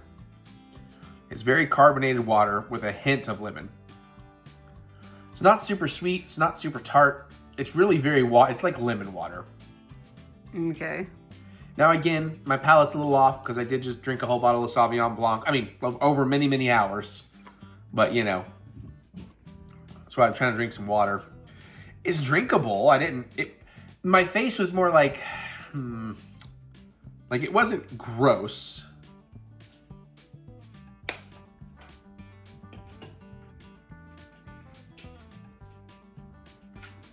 But it really is just kind of like carbonated water with a hint, they squeezed maybe a quarter wedge of lemon into a glass of cup of club soda. Which makes me wonder, mixing this with vodka. Instead of a vodka and club, just, it was like a vodka and club with a splash of lemon. Mm-hmm. Get a little, tiny bit of THC, a tiny bit of... I'm not going to be able to give you any results on the THC factor in this, because I also just popped 2 10 MG, what do they call it? MG gummies, so. But the Cornbread brand, I'm not trying, it's not sponsored or nothing, and it's nice they're out of Kentucky, they're out of Louisville. I like them so much. I was buying a few things of it in the store, because they're expensive if you buy them in small batches, so I was buying some big batches. And the store I found them in is running out, and I don't know if they're going to restock. So I actually went ahead and tried their subscription service, and at least for my first month I got huge discounts. So we'll see how that goes, because I do really like those. And I can already tell they can help me feel like, I don't need a drink. Well, I shouldn't say it like that, because I don't need a drink. That's one of the things with YouTube. YouTube is like, well, I got to do all this work. No reason not to drink. Might as well drink. Anyways. For most folks, I have all this work to do is the reason not to drink. Yes, but all my work, which is work, I shouldn't air quote. I should give myself and others the respect, because I totally get it. You don't know how any of this stuff works. You've never made a YouTube video. Maybe you made a YouTube video, but you aren't a YouTuber in the sense of you are understanding the algorithms, understanding the keywords, the search engine optimization, blah, blah, blah, blah, blah. And even all that, I've half-assed for years now. It's like I say, oh, I gotta go home and work. I gotta go play video games. Thank God, I was talking to my pulmonologist, and he gets it, because he understands, because he has some family and stuff. The exhaustion it can do, the mental exhaustion, because he gets it. It's not even that, I've got to go play a video game for an hour or two. Oh, no. But I have to be, on. I have to try and talk out loud. I have to think out loud. I have to try and be entertaining. You do that for 5 hours in a row in a day, and then still have to transfer all the footage, edit all the footage, and I do super easy edit, just crop the top and the back, and then, copy and paste your color and your sound, make sure it's fine, find the thumbnail, create the thumbnail, render it, export it, upload it, then you got to do all the text work, and certainly I have mine down to a copy-paste scenario, but it's there's a lot to it. I'm not just playing a video game. And this goes for everybody, and I'm not even trying to, I'm low end of this. I completely understand that. I'm just... For people that have no idea, it's even on the lowest end, if you're really doing it, it's a lot more work than you know. It is actually work. But I always feel weird. That's why I always air quote it, I have to work. But that's why I'm going back to the point. It's well, what am I going to do? And honestly, if I drink more, I get more verbal, and even if I'm not entertaining the audience, I'm entertaining myself. So you know what I'm saying? That's why I like to have drinks when I do the trailer reactions, or I'm going to play video games, or I'm going to do this, that, and the other. You know what I'm saying? Mm-hmm. So that's why my work tends to encourage drinking, doing it. Especially because alcohol is part of my brand in terms of taste testing things, learning cocktails, mixology, wine, food pairings, drunken movie night. Anyways, I think those blood orange gummies have kicked in because I'm being more verbal. Dude, they don't kick in that fast. Oh, I took them 30, 40 minutes ago. They're starting to... I thought you just took them now. No, I didn't just take them now. I took them before I poured that other bit of wine, and then had to do Oscar list and blah, blah. Mary's fading. Hopefully we'll get at least one short film in. Sorry she took 2 hours of... No, that's your Valentine's gift. It's explained in the videos. That's what she wanted. All right, this is drinkable. I don't know that I love it enough to keep drinking it, but we'll see. I also have a spicy dill out there, but I'm sure that's a seltzer. But now, so is that what seltzer is? It's just carbonated water with a tiny bit of flavoring? Basically, yeah. LaCroix and all that garbage? Yeah. Yeah, I'm not a huge fan. I just feel like it's it's like drinking soda. I'm sure it's a little bit better than soda, but it's still well, I just feel like it's so artificial. A lot of people drink the seltzer waters because they want something with a little bit of flavor, but basically just water. Yeah, I would rather just drink just water, but like if I could, if they would make Dasani with 5 milligrams of THC, oh boy, I'd be in good shape.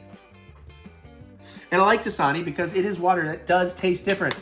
As I finally proved to Mary, they add minerals and stuff to this that I guess is artificial too and stupid and microplastics from hell, but I can tell a difference and I like it. It's my go-to water. Thank God that's what Disney uses. I'll drink other waters, but if I get to choose, I always choose Dasani. I've always got a Dasani on me. Can I check your neck for a barcode?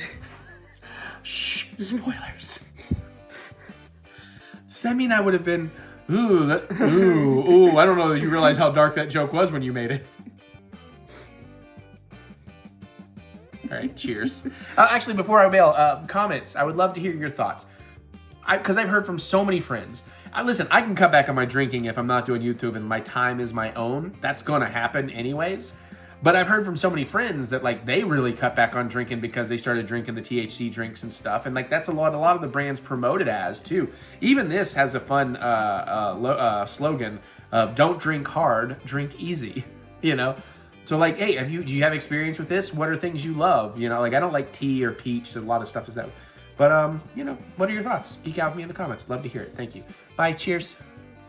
Hello, I'm completely sober and just totally normal right now. Such thing. And this is how normal sober people act. What's your pocket spaghetti policy here, though? All right, listen. You know what?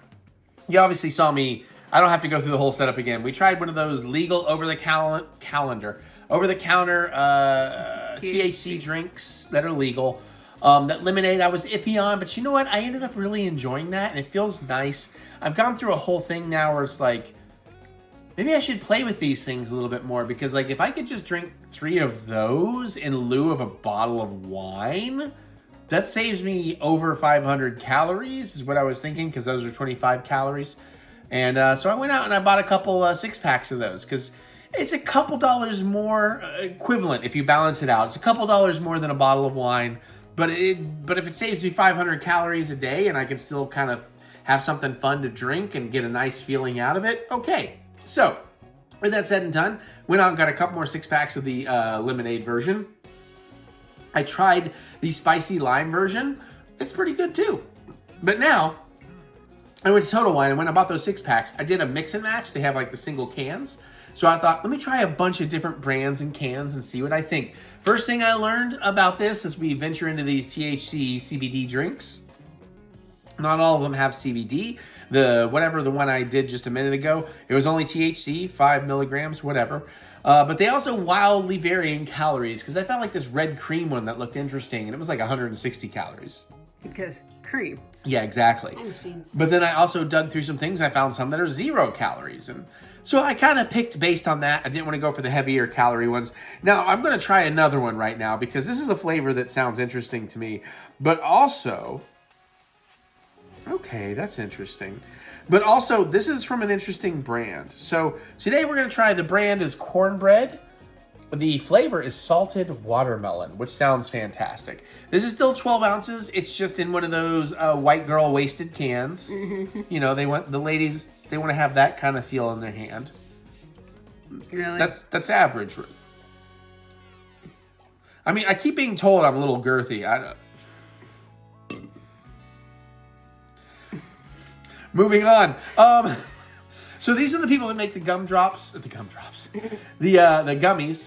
that I also bought at a liquor store. I'm like, actually, these aren't bad. Actually, our buddy, maybe I shouldn't say who, I don't know if they probably don't care, but let's be safe here. A friend gave me some to try. I was iffy on them, then I tried them again. I kind of love the gummies. I have now subscribed to their gummies because I do really like their gummies. So I thought, let me try some of their seltzer. Some of their stuff I'm not a fan of. Like, it's like iced tea, peach tea, and stuff like, But salted watermelon sounded very tasty to me. So this is a 12-ounce can. It's 5 milligrams of THC. It doesn't seem to be any CBD. It is 30 calories, which isn't horribly different. 5 grams of sugar. It is the limit of federal legality, you know, up to the 0.3 hemp-derived, it's Delta 9, whatever. I'm still learning about a lot of that stuff. This is interesting, too. 1 can for a beginner, 2 cans for intermediate, 3 cans for experienced. 1 can is relaxed and calm, 2 is happy and social, 3 is blissful and euphoric. Now, of course, that's not if you're adding it to anything, you know, like some of their gummies. If you are interested in their gummies, I got used to the blood orange flavor. That's kind of my favorite. I also have the chill lime and cherry. I've kind of been taking one of those before bed, or last night I did an hour out. My God, I sleep well. My God, I think I sleep too well. They also have a sleep version, which we haven't tried because there's like lavender and stuff. I'm like, what's that flavor? I don't want to drop $40, $45 on a can, like a jar of 20 of those. It's the one I can't find as singles to taste test. Anyways, so I had this realization with these drinks as I'm going to change some life stuff as we move on past my main YouTube thing. And I started thinking, if I could just drink like 3 of these in lieu of like a bottle of wine, and I could still have a vodka and club or whatever. But if I knock 500 calories out of my daily routine, just from that, is worth a shot. So I thought, let me try a whole bunch of other flavors. So salted watermelon, because I could also subscribe to their drinks if I wanted to. It just shipped to my house, don't got to worry about it. Let's see. I like watermelon. Have I had salted? I've had mustard on watermelon. I don't know if I probably had salted watermelon. Probably, but smells watermelony. Now, I'm not a huge fan of fake watermelon, but let's see how this goes. Also, my palate is a little off because of the peeps and stuff, but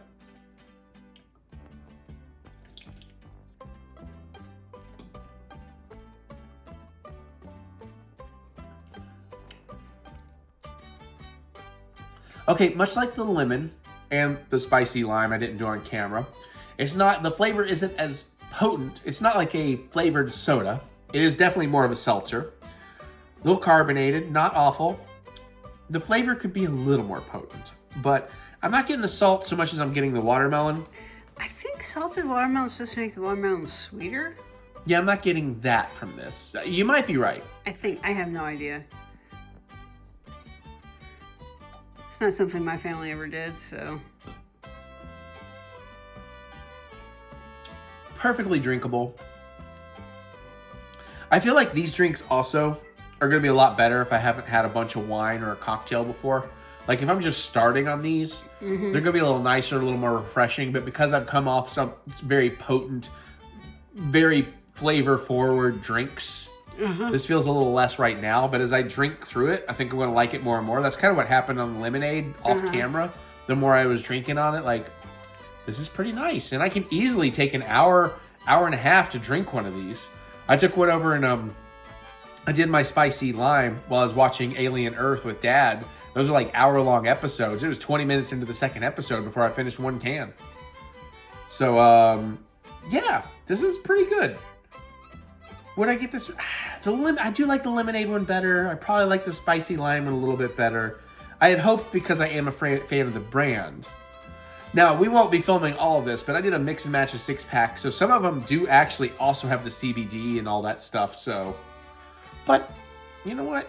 It's nice. It's lower calorie, it's healthier. I'm excited. I wish it was a little more salt. I almost wonder if I like took a glass and salted the rim and poured this in there. If I'd like a little more. I don't dislike it. Anyways, I guess I'm coming around to seltzers. Is this what White Claw is? Kinda, yeah. I mean, White Claw is a seltzer drink.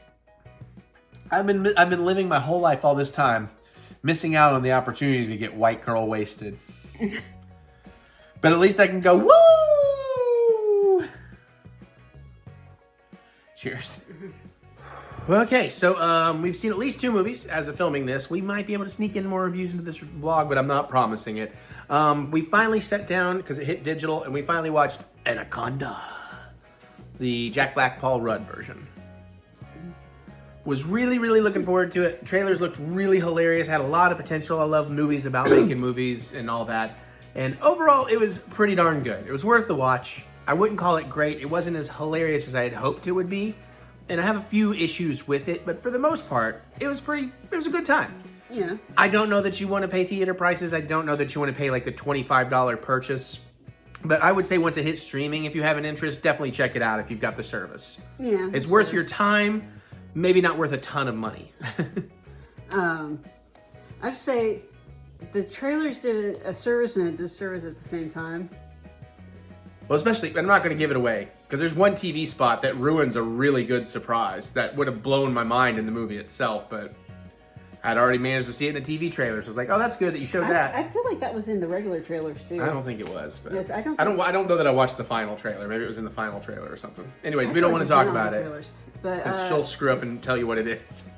Basically, it is one of the funnier things in the movie, but at the same time, the trailers did a good job of not revealing all the plots. Yeah, the original trailers, they left a good chunk of plot out, so that's nice. Some of it, it's mostly a comedy. It has some horror elements. The horror does work a little bit here or there. The characters are mostly likable, except I have to say, as much as I love Jack Black and Paul Rudd, it was awkward with them in this. Paul Rudd's character, I'm not going to give things away, but he's not very likable, and I feel like he should be very likable, and he's not. And I don't just mean the story points or anything like that. I just mean all the way through. He's like, what is this character? Why would these people still be friends with this guy? Steve Zahn is great. Thwandy, how do you say it now? She corrected everybody on the pronounce it, because we used to always say Thandie Newton, but that's not it. Oh, I have no idea. Well, sorry, but she's great too. And Jack Black is great and doing great in this role, but I think he was miscast in this role. It's not quite as Jack Black-y as you would expect it to be. Jack Black-ish. I'm not sure. Out of context, that sounded horrible. It was Jack Black -Y. That's what I was going for. I was not doing like ish. I wonder if it's just a situation of he's like, I know this is a comedy, but I want to try being the straight man. Yeah, I don't know. I think he just signed up for it because it sounded like a great idea in Paul Rudd, because they don't give him enough straight man material to make it a dramatic role for him to try drama. Yeah. But there's just enough of it being more dramatic that you don't really expect from... And he does fine with it. It's just, it doesn't feel right out of him. Yeah. Like, it's not that he's doing a bad job. It's just like, I won't, turn Jack Black back up to 11, please, instead of muting him down to like an 8 or a 7. Or if he's going to try something dramatic, really tone him down and give him something dramatic. Because actors are actors, but, we signed up for Jack Black and Paul Rudd remake Anaconda with no money. That should be a lot funnier, a lot goofier than it turned out to be. A little bit of gore, nothing too crazy. Yeah. Good pacing. It didn't really drag. It wasn't dull. I think actually one of your complaints is that you think it was meant to be R-rated to begin with, and they cut it down to PG. Yeah, I think you could tell that too.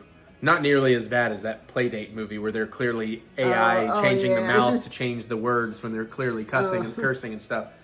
But yeah, I do feel like this was something that probably should have gone a little more R and actually really went into the horror side of it. Even if it was comedic horror, could have been a little more, silly with that. Yeah. Also, I think even though they didn't give away all the plot, they did give away some of the biggest jokes in the movie. Yeah.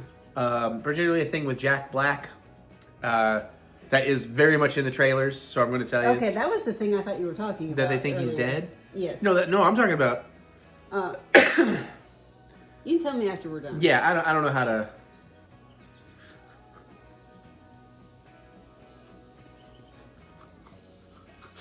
Yeah, it's terrible charades. Anyway, so they give that away in the trailers, and I thought, that's fine if it's early in the movie. It's not early in the movie, and so you're actually supposed to dramatically think all that's real, but it's like, if you've seen the trailer, you absolutely know it's not. So that kind of sucks. So again, I think marketing did this movie a bit of a disservice for expectations. Yeah.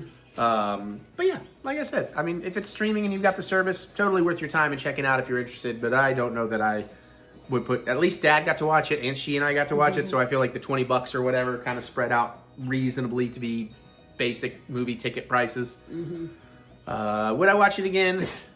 I don't know that I would actively seek it out unless I'm doing like an Anaconda marathon for no good reason. But it's definitely one of those movies, if you're flipping through TV while you're cooking, just looking for background noise, you could get sucked into it. Yeah. Okay. I know my timing was bad. I was waiting for her to agree, but I was like, oh, she's okay. Yeah, you agree? Yeah, okay. Yeah, I agree. But yeah, so. You know what was missing? What? It's an Anaconda movie. is missing these buns, is missing Eric Butts. They can't see your buns. Right, they shouldn't. That's for you. Yeah, I don't know if I have anything else to say about it. Yeah. That's a fun movie. Ketchup and goes screaming. Yeah, kind of fun and forgettable. All right, let's move on. Let's talk about something way cooler. So Mary and I went to the theater Thursday. We saw Good Luck, Have Fun, Don't Die. And you should too, especially if you like out there fucking movies. Yep. Wow, this was a banger, knock it out of the park. Apparently, so many movies open this weekend. It's not in all theaters. We're lucky we got it in our theater. Okay. This may be a blink and you miss an opportunity to see it in a theater. And I get that it's not going to be for everybody. Especially as you get to the end of that movie. The movie gets really weird. Especially if you're not paying attention and willing to kind of deep dive and consider and think about the things that are actually going on. Yeah. This is not a kind of sort of pay attention movie. Yeah, no. The devil is in the details in this sucker, and the details are exquisite. Yeah, and they will not hold your hand on this. No. And Sam Rockwell is obviously phenomenal in this. And it's Gore Verbinski firing on all cylinders for us. Because again, it's our kind of weird and strange. And they do get very, very weird and strange. And without spoiling it, because I'm not going to be specific, Yeah, but the trailers have done a good job. Yeah, they've hidden a lot. But there is a point in the movie where the movie literally tells you, hey, things are about to get really weird. Don't worry about it. Just go with it. And, like this literally kind of somebody says that in the movie. And then it really does. Yeah. But it actually really all makes a lot of sense. Mary and I, and again, we can't get too deep into it because I can't give away stuff. But Mary and I are having a conversation on the way home about it. And she had a certain take. And I said, well, I disagree because, there's sort of a villain, entity, bad guy thing. There's somebody, they're trying to stop something from happening, a thing, a person, or whatever. And the antagonist. Maybe it's just a thing. I'm trying to be very vague here, sweetie. Thanks for clarifying a little too much. Anyways, without spoiling any more than that, because I don't want you to know anything. But she had a take, and I said I disagree because if you really look at the MacGuffin, what they're going after, and you think about what was said in this moment and what that means, how genius that is, that really rewrites everything. She's like, oh, yeah, when you put it like that, because it's like. I love the concept of how this movie ends, and I wish I could talk to you spoilers about it, but I will not, because I don't want you to know this. Like, even if you think, I can handle spoilers, no. Go enjoy it. And then you can have your own opinion, too, because it's definitely one of those movies to have conversation about and takes and thoughts, and like, but could this mean that? Was this happening then? And was this real? Was that not? Was this... Now, we decided it would do well as a triple feature with Sorry to Bother You and... They Cloned Tyrone. Now, not because it's the same kind of movie at all, but it's just those are like the trifecta of three wonderfully weird what-the-fuckery movies. Yeah. And this, if you really just want to have a night of what the fuck, those three, this would fit in that trilogy of films. If you've seen those other two and you like them, you would definitely like this one. Again, very different movie. But it's very much its own thing. And again, all the people out there that bitch, Hollywood only makes sequels and remakes. No, they don't. There were 6 original movies in theater opening this weekend. You could have gone to any of them. I wish more people would go to this one, but it's hardly getting screens because, like the Charlie XCX thing isn't doing well because it barely could get screens because so many movies opened. It seems to be that animated movie Goat, which is an original. And Wuthering Heights, which I guess is technically not an original, although it's from my adaptation. Well, my understanding is it's a wildly different adaptation, so sort of maybe kind of original. But yeah, I mean, there's just a lot of stuff out this weekend, but this was awesome. We had very few people in our theater, but we were all laughing out loud, having a real good time with this one. Yeah. Zazie Beetz and Michael Pena are awesome. Oh, yeah. It's almost kind of anthology-like in the beginning of the movie, which is really nice. Yeah. Because it just starts off and goes. And then they kind of go back a little bit to set some things up. And it works. It really, really works. There is one twist, though, that I was on top of in this. I saw it the second they said a certain thing very early before they revealed it. But apparently Mary didn't catch it. So maybe not everybody will catch it. It's a certain character relationship. Yeah. But it's really cool, man. The basic premise, without spoiling anything, Sam Rockwell looks like a homeless dude in this fancy stuff. Maybe has a bomb, or maybe he doesn't. Shows up in a diner and tells everybody, I've been through this, 117 times? Yeah, I think so. And I'm trying to find the right iteration of people in this diner that can help me save the world. And, you know, so it's not really a Groundhog's Day thing in the sense that you're going to see him Groundhog Daying, but he has been. And this is like him maybe making the perfect run, maybe not. And I tell you, the ending, pretty goddamn satisfying with all of that. Yeah. And also just some incredibly weird and unique visuals as it gets real surreal near the end. And it's really, it is really, like, I think if you just look at this movie on the surface, maybe you thought it was just fine or you just, okay, but it really, if you deep dive into what's actually happening and some of the things they're meaning and saying, I think there's a lot more going on in this movie that they weren't holding your hand on. It also touches on some sensitive topics. Oh boy. That were not played up in the trailers, and I feel like we can give you a little hint of this because it doesn't spoil things. But first off, the obvious part is it's got a strong message about AI, and it's not being an AI hater per se. It's more about, are we getting ahead of ourselves kind of deal. And then the thing that not really, that you should probably know going in case it's a trigger warning, and it's not done like tongue-in-cheek. It's not making fun of anything. And it's not even so much about school shooting stuff, but there's a thread running through this, and it's really more about how people react and how people have become about them. Very sharp writing and very clever and just weird. It feels uncomfortable, like it should. You don't see this happen, by the way. It's kind of all off screen and aftermathy kind of stuff. Yeah, it's how people are dealing with the fallout. Yeah, for better or worse. So again, that's as much as we want to say on that, because it's not really shown in advertisement, but and it is certainly a plot point for one of the characters in many ways, in ways that still have some questions for me that I can like. I want to see this movie many more times. Every time, probably coming out of it with a new take or a new understanding of another certain thing of it, because it is layered and deep, way more than I think a lot of people are going to give it credit for, even people that love it. But I think the more you look into it like that, the more you will fucking love it. It was so awesome. I really regret not taking my dad. I didn't realize he was not aware of it. Because I hadn't even shown him a trailer, and then I told him, like, dude, this would have been, you would have loved this. And he's like, hey, what is that? It's like, oh shit, here's the trailer. He's like, that looks awesome. And I'm like, it was. Wait till you see it. So I kind of regret I didn't do that. He would have gone with us for that one. I was surprised he wasn't, to be honest. Yeah, same. And only in retrospect you realize that you were surprised because you forgot to tell him about it. Well, there's so many movies. I tell him about so many things. He tells me about so many things I don't care about. So, you know, that's just how it goes. Another book on Netflix turned into a show. Cool. You enjoy, buddy. If you can remember how to log into your own damn account. I gotta give him a little crap. But yeah, so good luck. Have fun. Don't die. Go see it. And while you're seeing it, good luck. Have fun. Don't die. It was awesome. Highly recommend. All right, moving on. All right, bye. Bye. Hey, I got something else hot dog related. Y'all ready to see something really cool? They call it Scrapple. Tastes like a crab apple. Part of the, I don't know, I'm getting the lyrics wrong. Yeah, look at the Wiener King and his new music machine. Woo!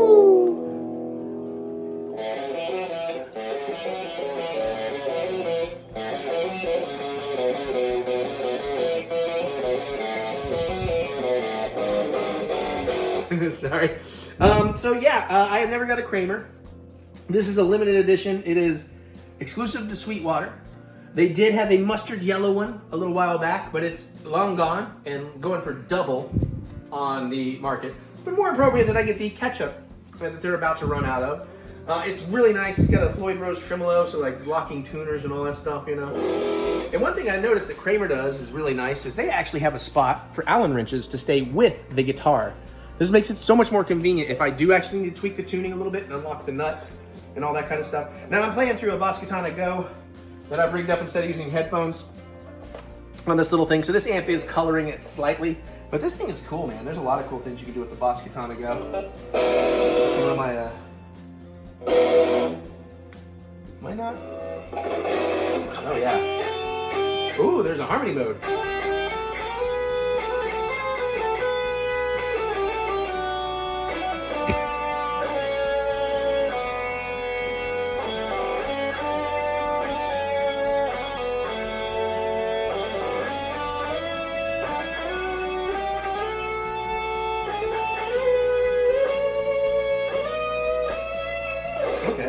There's like 150 effects presets in here. Let's see, that's American Crunch.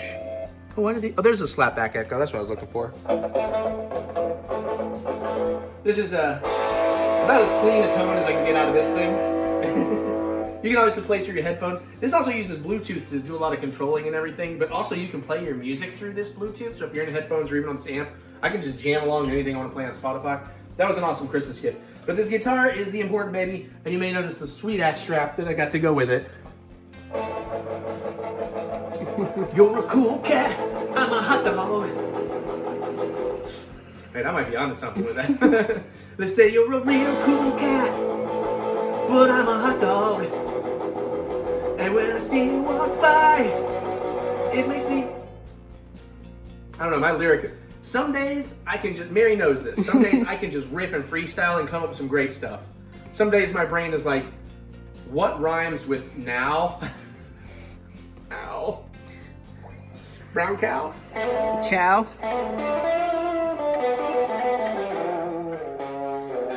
What do you think, Jack? He's like, can I go downstairs, please?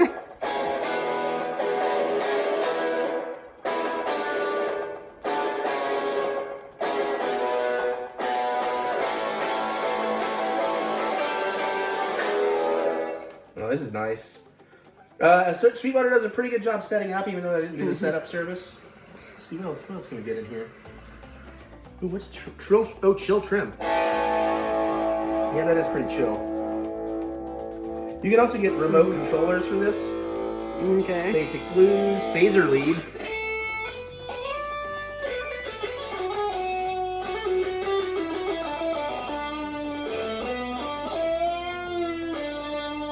Well, that's not bad. What else we got on this sucker? I've not even actually played through all these things. Ooh, Tiwa. Hey, Jack.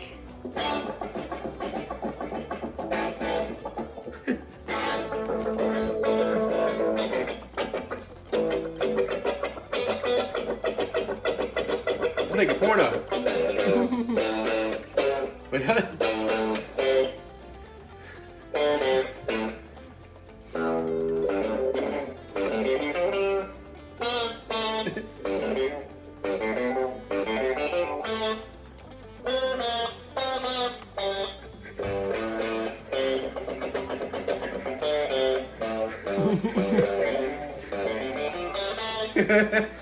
Okay, I'm not nailing it, but some of you know what that is. Some of you absolutely know that is like a classic porno theme I'm trying to figure out.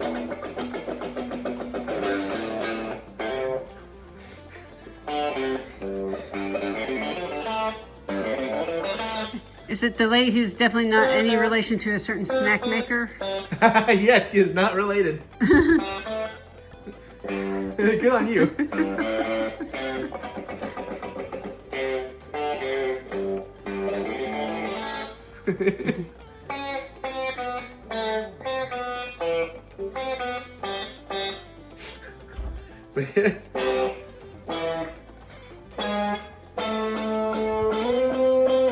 Okay, sorry. Okay, I need to stop because I'm just having too much fun here. What else we got on this one? I need to stop. What else do we have on here? Rotary octave. Ooh.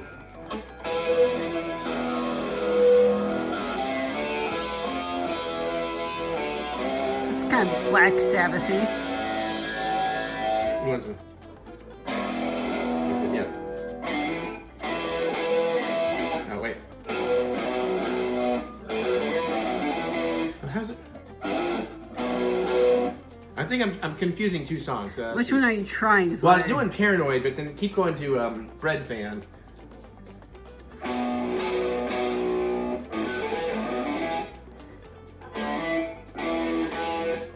Let's just do Bread Fan. I know that one.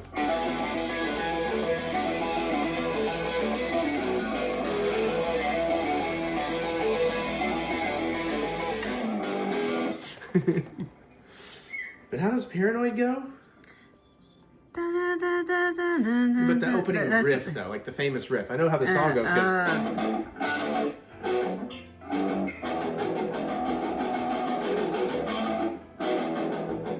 Here it goes.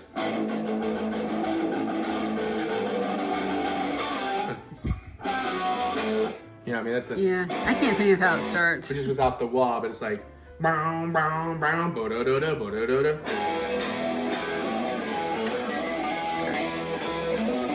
Okay. I think the octave thing is making it sound slightly different. Okay. But that's a dope ass sound. No, I can't play that for you. That's too good a riff. I don't want that getting out there.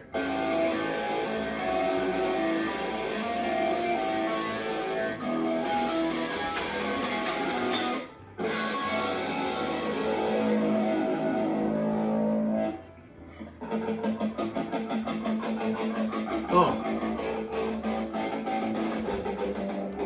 It's almost under the knife. I should know.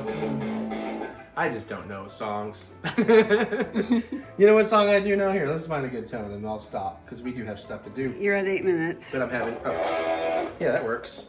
Do you have the time? Is this volume up? Do you have the time to listen to me whine about nothing and everything all at once? Not really. I am one of those melodramatic fools. Neurotic to the bone, no doubt about it. Never did. Sometimes I give myself the creeps. Sometimes my mind plays tricks on me. It all keeps adding up. I think I'm cracking up. Am I just paranoid or am I just stoned? Yes. Not yet. I just want to do this part. Grasping to control, so I better hold on. To what? To your boobs.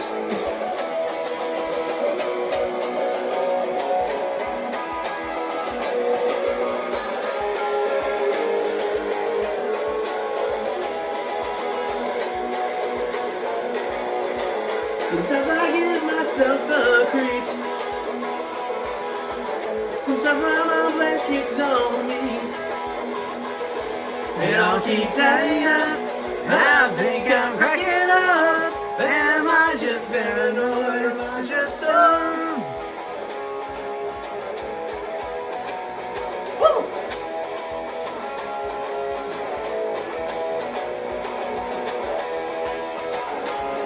Almost there. One more time.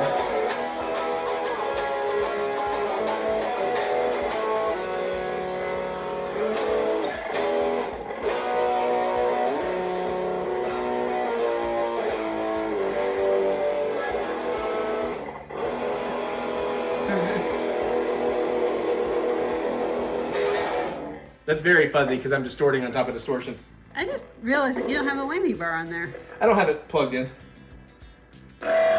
You have to plug in your whammy bar? Yeah, you some of them are screw and this one hooks in. Oh,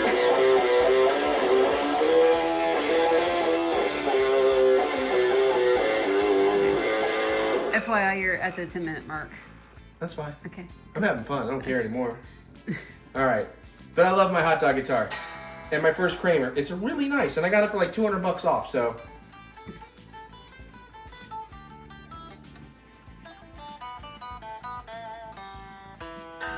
So where does the whammy bar go? Oh, is that what that hole is? Mm-hmm. Oh, okay. I mean, it's over there in the gig bag. Okay. This came with a gig bag. So is that a double humbucker? This is a humbucker. Okay. Humbucker is 2 coils. Okay. And it's at the bridge. Okay. And you only got the 1 volume knob because you're not, they don't have tone control or whatever, but you can get tone through amps and other things in the way you play. You may notice I have a very distinct style of playing because I do not use my pinky much. So that's just how I self-taught myself. I'm very excited about this. I'm very excited to play it through a proper amp too because, again, this is not the greatest solution. This very much colors all the tone I get out of here. Because, I mean, even if I go direct into this thing, it's pretty crunchy even on its clean tone. Okay, I gotta stop. I love y'all, bye. I lied, I have to show you one last thing. You may not know about these. Look at this little guitar pick. Ooh. Okay, yeah, got it. Look, it has the thumb of encouragement as drawn by Mary. Oh, hold on, your face is pulling focus. Yep, I drew that. So I play with these, and if you order physical CDs, please don't right now. Please don't right now. But in the future, I try to throw one of these in the package. And fun fact, I made Eric hand model for me. Yeah, it's based on my thumb. It's the actual thumb of encouragement. It's the pick of destiny. Okay, now for real, bye. I don't know which camera it is, so we'll do all of them. Unboxing time. I was gonna sing a Disney thing, but I can't. Hey.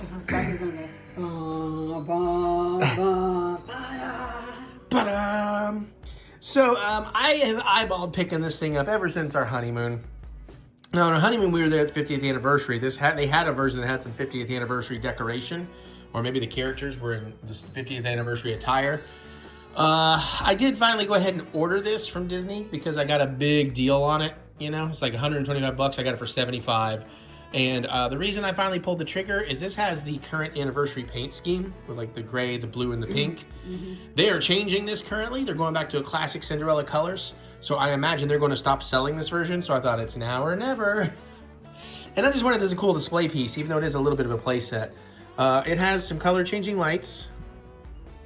Sparkle around, or you can just, you know, change them or whatever. And there's some fireworks. No music though. Yeah, licensing.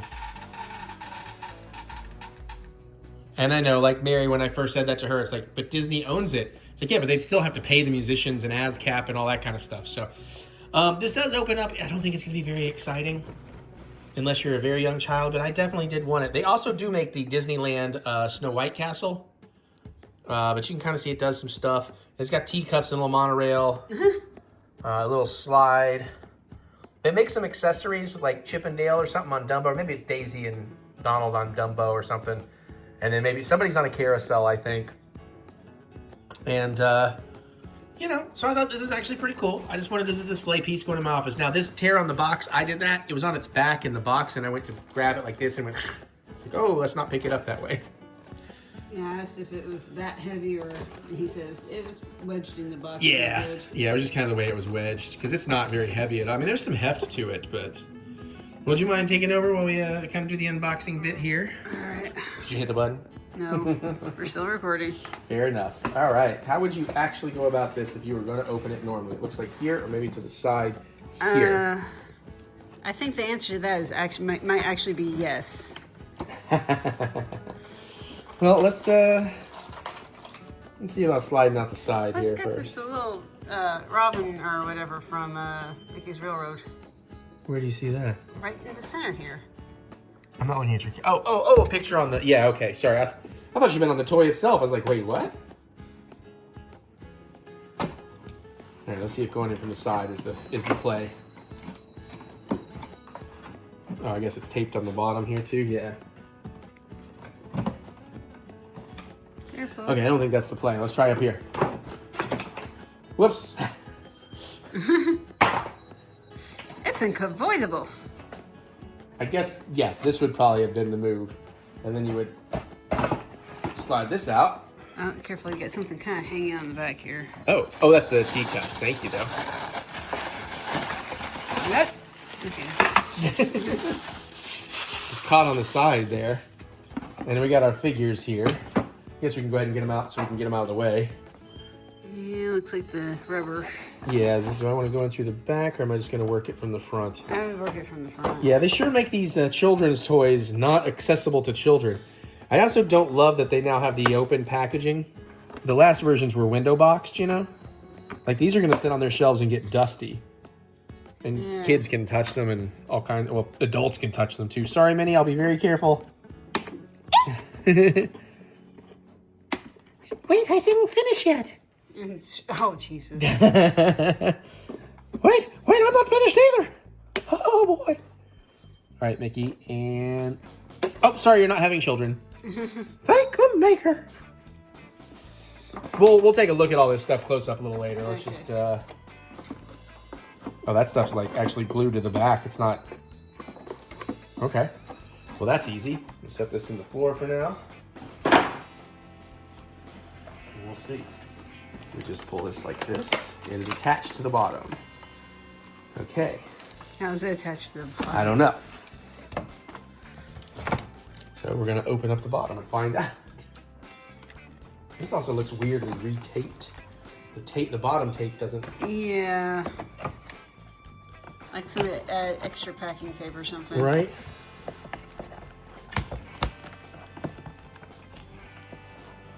It's very tough packing tape. Well, no, it's that it has these little notches in here.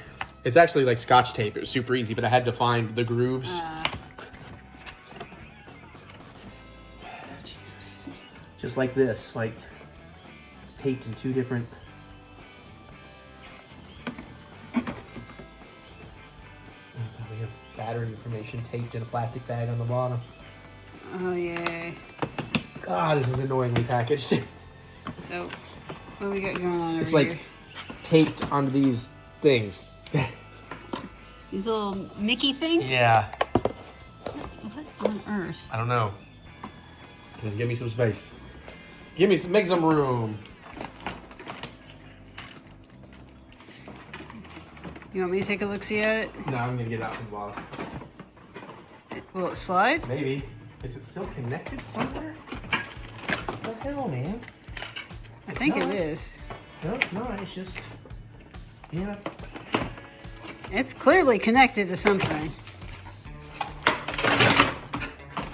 Sick of this shit. Arr.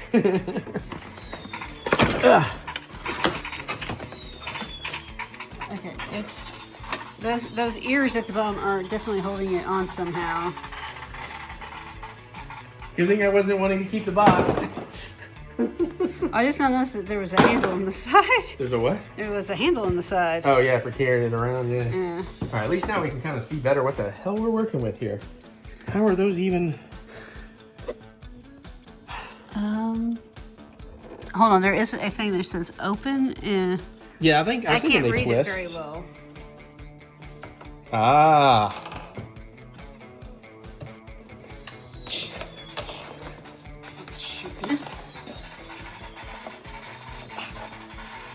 Doing a thing where I get enraptured in what you're doing. It's like, oh, camera's drifting. So I think these are supposed to be like feet so it doesn't rub on.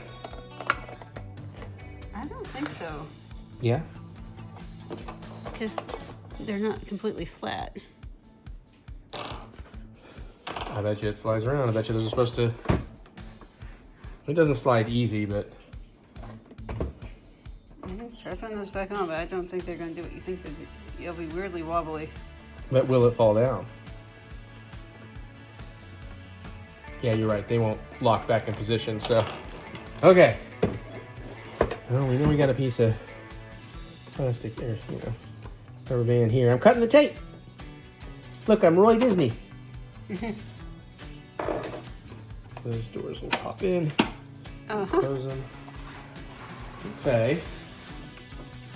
Oh, there's like little things holding in. That's the... Push down to unlock. Maybe. Hey, how am I supposed to do that without sliding under my nail? Hold on. That is uncomfortable. This is... Okay, who made this? Yeah, I don't know. So it doesn't slide out. It's lacking so much detail inside and on the back. Is there like any sort of lever? No, there was some, that's for the other thing. Were there any There was something taped to the bottom in a plastic baggie. The bottom of the box down there. Okay. If you can find the bottom. It seems to have blown a hole if there was. No, it was literally taped onto the bottom. That's the top. Oh, the top. I think the bottom is still attached to... Oh, I see.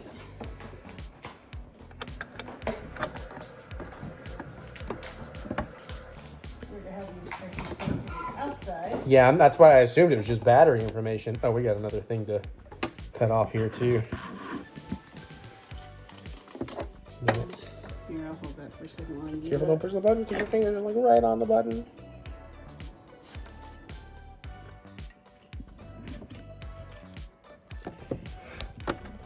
Get it? Yeah. Yeah, it won't come loose till we get this open though. See how I'm doing so I can like use my hands. Oh, maybe, kind of. It won't stay upright. Here we go. Actually, you might be right. This is just battery information. Oh. So I can pull the latches down. Oh, that is. Still not how it opens. That won't open with those in the way. Yeah, that's I think okay. Oh, you can take them out. Okay. There Oh, we we got go. some more twisty bendies or rubbery bandies. They're so soft too. They do not want to.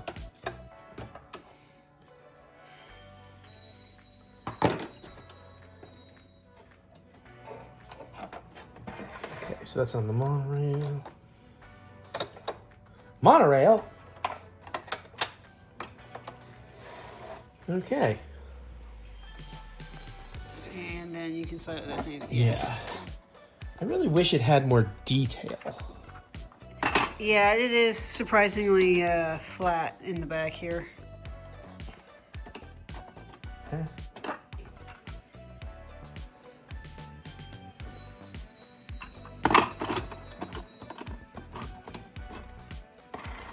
Ah! Oh! Didn't know it came. Oh, that's why it has battery information. Well, how else do you think they were doing the lights and sound? Magic? Mickey's a wizard, man, Mary.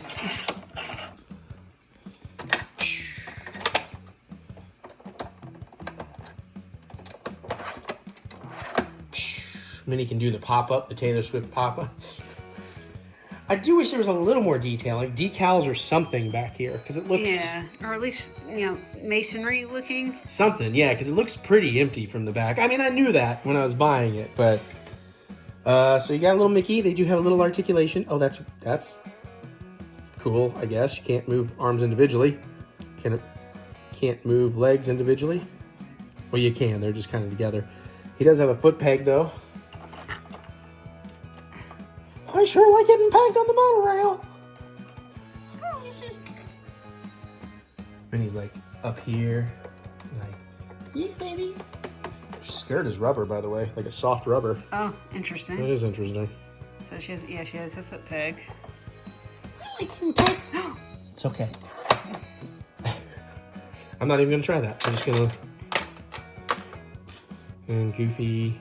Arms are not... Feet are... Yeah, those want to move together, too. A heel? Hey! Hey, y'all! Can we go back to Potato Land? No! Never again! Oh, gosh. Of course, you weren't even there, Minnie.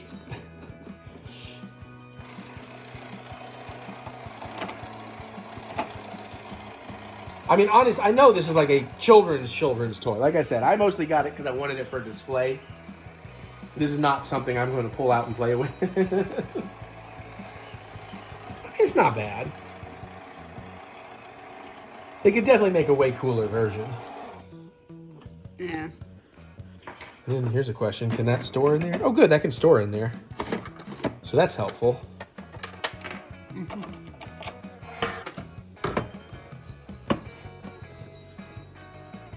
If that stays latched enough, I don't need to relock it. Yeah, that's not just swinging open on its own. Yeah. Yeah. Might. Just gonna throw everybody in there. Well, I can have him standing outside the door. Except Goofy does not want to stand upright. You have to like lean him too forward. Go home, Goofy. You're drunk. Drunk on that potato land. Potato vodka.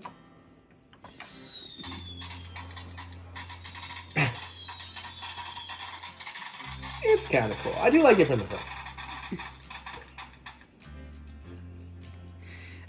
Now, I'm gonna just point out something. when we got to watch the castle show this last time, where they're projecting stuff onto the castle. This clock thing is a bad design choice for that because they were wanting to center a lot of things on that, and there was so much busy line work on it that it distorted whatever they were projecting onto it. Yeah, the projections, yeah.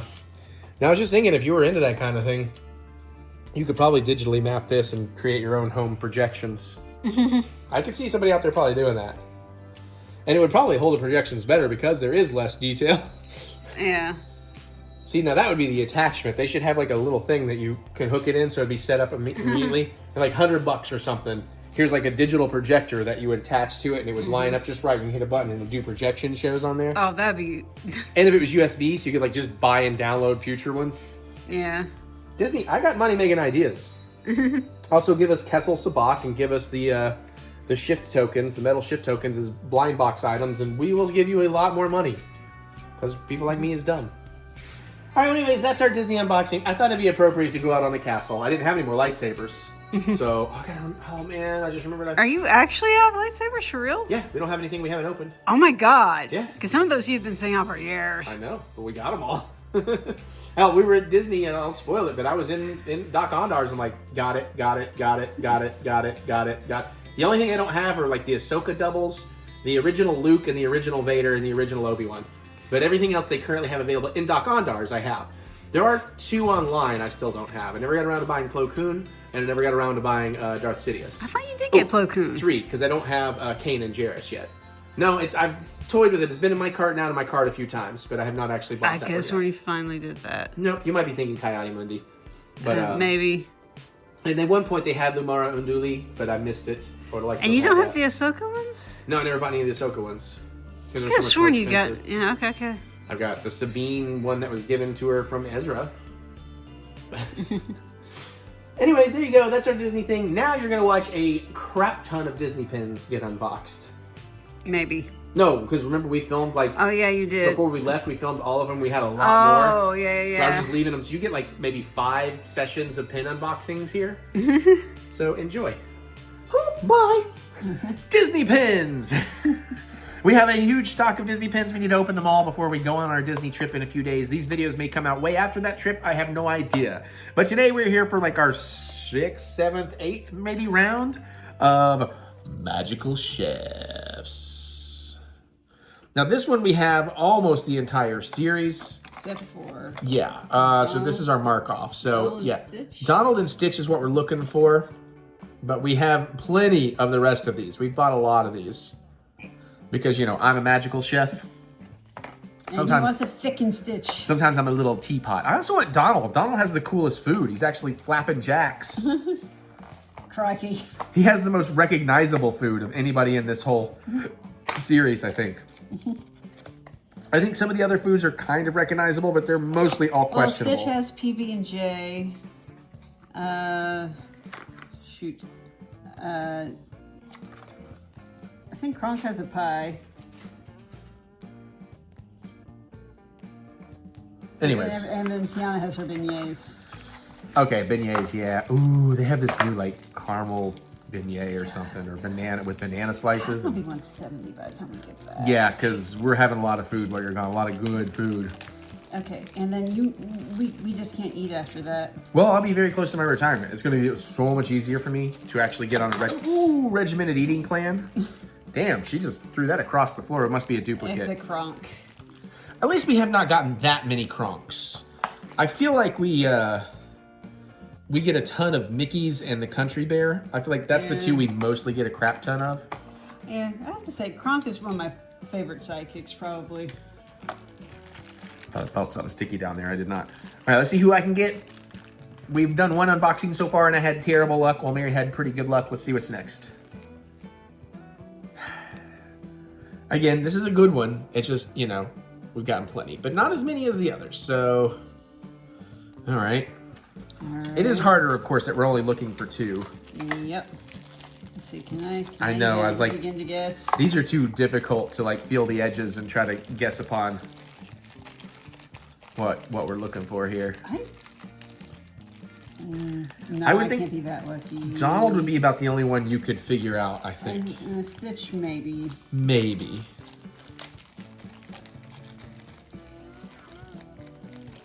All right, so here we go. What did Mary get? A ratatouille. A ratatouille. And Oh, okay. So he's got a meal? Is that the rest name? Oh, that's what I think. I think it's a meal, isn't it? I don't know. I've only seen the movie once. I know, it's been forever. Those are macaroons. Macarons. Macarons. Emile Macaron. macaron. Macaroon. Hey, macarona. All right. All right. Can we get at least one out of here we don't have, even though we're only looking for two? Probably not. And no. I will say at least all our duplicates are ones we haven't gotten multiple duplicates of. Yeah. But every one of these has to go up for trade. Bummer. They might still have these. Maybe we can try again. We'll go like one box at a time out there until we get it. Because I really want Donald and Stitch. Okay. Yeah, thank you. Thank you. We'll put that over there for, safekeeping. All right. Well, there you go. Disney Pins, complete failure edition. More vlog. Hey, we're back for some more Disney Pins. Now, there's a likelihood that you're getting like 4 or 5 of these segments back to back, and I'm introducing every one of these. And I apologize, but we're filming these before we leave for Disney, and I don't know how I'm releasing them. So that's what we're doing. We should film them vertical and put them out as shorts. What am I thinking? Shit. Maybe in the future we'll buy some specifically to try that. Okay, so we're gonna do some more of the Zootopia Better Zootopia. This is from the new show that replaced It's Tough to Be a Bug, A Bug's Life Spectacular, which at this moment Mary has not seen. We do have her lightning lane. She will be seeing it though. So we have 3 out of 8 of these. Is it 8? 1, 2, 3, 4, 5, 6, 7, 8. Yeah. So we got our I don't know half the names. I know the movies well. We got our Gangster's Daughter. We got Giselle. And we got Judy Hopps. Oh, you know what I didn't tell you? What? The new pass holder magnet. Yeah, is the Chun-Li or... No, we were thinking, oh God, what, it was the cheetah. That's who we thought it was going to be, but it's actually Nick and Judy. Okay. Guess what day it comes out at the parks? After we leave? February 5th. The day we leave. Guess which park it's at? Animal Kingdom. So now I'm like, okay, if I can definitely get out of the room at checkout time, I can run to Animal Kingdom just to go get my magnet and then go over to Hollywood Studios for Ogas. But I'm going to need to change my lightning lane or my park reservation because as an AP annual pass person, you still have to make reservations. But yeah, I was like, really? Really? You're going to put it on the last day when I have the least amount of time? Yeah, and I've missed like the last 2. If I were to go, I would have to have a ticket. Yeah, exactly. Which we don't want to. That's way too expensive, and you can't pick it up. It has to be me. I'm the annual pass person, right. So there's even that. Anyways, wish me luck because I really missed. I missed the last 2. What was the Animal Kingdom one last that I missed because they were closed? No, we have Stitch. I can't remember. Maleficent? No, I think Maleficent was at Epcot. I just wasn't there in time for it. There was another one since then, but it was something Animal Kingdom related. Anyways. I don't want to miss Hops and Judy. Oh, yeah, sorry. I don't want to miss Hops and Judy. I think it's going to be really pretty. Okay, what you got? Oh, Clawhauser. Clawhauser, yes. It just came to me. Yeah, I don't know. I think I had Chumley. I was like, it's a C name. I mean, he could be a Chumley. He could, but he's not. He's Clawhauser. Don't disrespect. All right, well, that's cool. At least we got one because I've been having some pretty bad luck here. Has everything I pulled been a duplicate? Yes, everything I pulled has been a duplicate. Granted, one of those, had I pulled it before you would have got the duplicate. But true. Let's see if my luck holds true.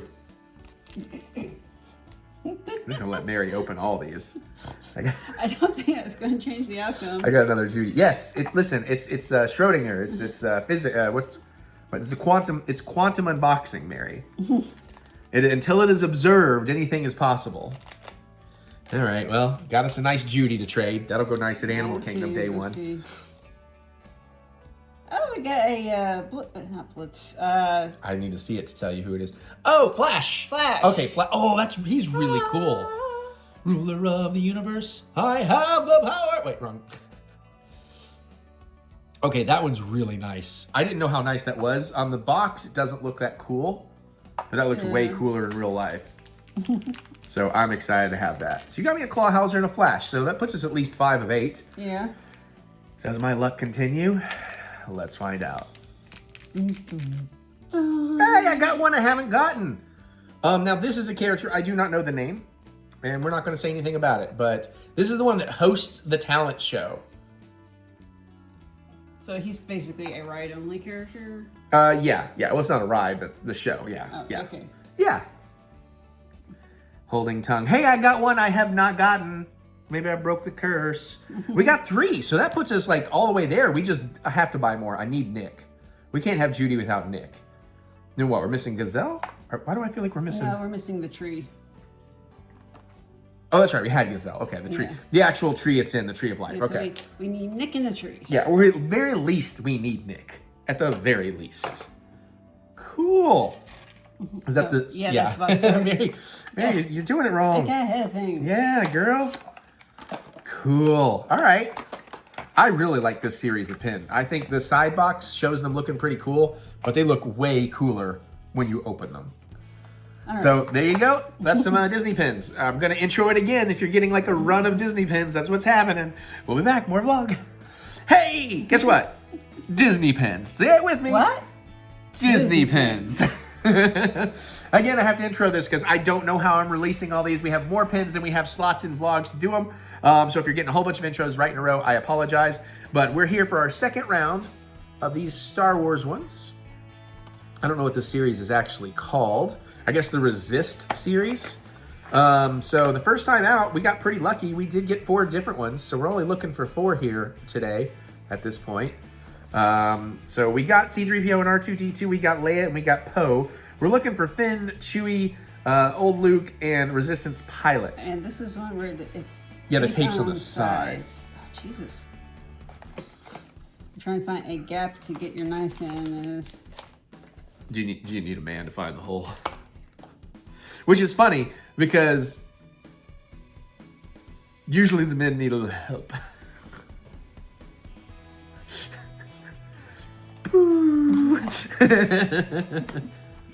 I don't know. With life experience, though, you get a little better. Okay, I'll go ahead and open. Yeah, because these are just awkwardly taped on the side, strangely. Okay. I found these in Droid Depot, if you're wondering. Oh yeah, we did actually fairly good. I think we got all 4. Yeah, 4 were different the first time around. That's why this is going to be a failure. Yeah, we're starting with a failure because we got a Leia. Leia, you still should show them, but yeah. Pretty sure we got her last time, yes? Yeah, she is definitely one we already had marked off because we had good pairings. We had 3PO and R2, we had Poe, and we had Leia. I can't say I'm really thrilled with this one because you have to be right on top of it to see what the fuck it is. Yeah, that's what I'm saying about this series. Like, unless we get down to only needing 1, I don't know that I'm worried about completing it. Because sometimes, like I've talked about, sometimes the pin doesn't look as cool on the side as it does when you open it. Mm-hmm. I think this is one of those rare times the side actually makes it look cooler than it is in real life. Because you'll notice it's a much darker blue than what they show on there. So like it doesn't really show up that well, and where it's so shiny, it's like... If it had been like, more sky blue, I think that would have... Yeah, sky people blue. Better. Yeah. No, sky people aren't blue. All right, let's see if I can have any better luck. I have not... Maybe we'll get one we don't have. Nope. Nope. Now this is one of the best looking ones because the color scheme really pops more for him. Yeah. But we definitely have Leia. We definitely have R2. So you're going to pull Poe, and I'm going to pull... No, you'll pull 3PO. I'll pull Poe. Mm-hmm. Apropos of nothing. And we got... No! Oh, hey! All right. That's a good one. We got Chewie. And the orange, I think, definitely pops better than the blue. Yeah. Orange works pretty good. All right. Well, that's one. Can the Force... I'm one with the Force is with me. I'm one with the Force is with me. I'm one with the Force is really pissing me off. The fucking Poe. I love Poe, but again, we got 3 out of the 4 we already had. We only got 1 newbie, and these are not cheap. But we trade them. That's what I remind myself, and it's like, oh, that's true. We can trade them for very, very cool other pins. Especially when Mary goes with me. You do a lot more trading when Mary's there. Because I go, hey, look, there's a cool pin. Where's the pins? Yeah, she's much better about it. I've gotten better about it because of her, but she's definitely much better about it. Anyway, so we added 1 more to that set. So who are we still be looking for if I wanted any more? Luke, Finn, and the Resistance Oh, is pilot. that supposed to be Old Man Luke? I think so. Okay, I can't It's either tell that or by Galen pictures. Urso, which would make no sense. I know. Is that Andor having a bad day? Yeah, right? Oh man, they need to put out an Andor pen series. That'd be cool. I don't know if I really want to get any more of these. They're not that impressive to me because they don't look as good as I want. So that we may be done with that series. Anyways, there's one more we got to film. I have no idea where you'll see it. So let's get to it. More vlog. Hey, guess what? Any idea what we're about to do? Disney pins! But we do have something very different here. Can't even really show you what these are.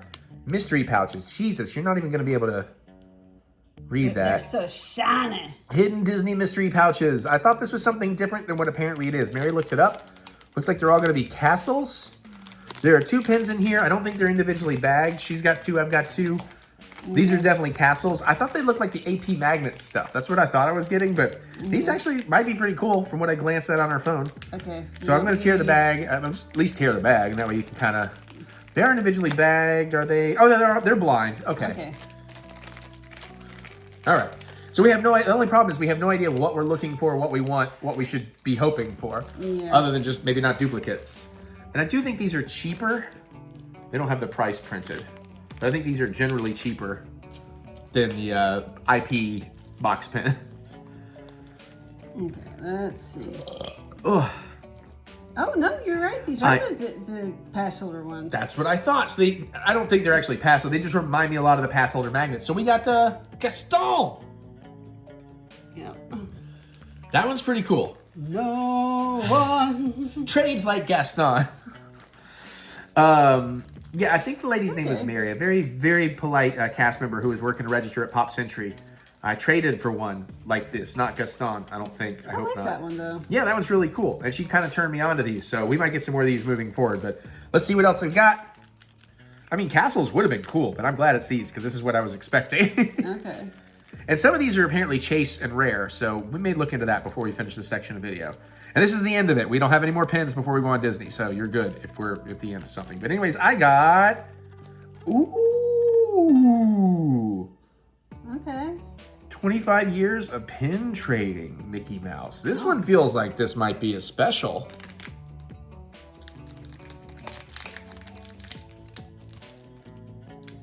That's really cool. Both of those are really nice.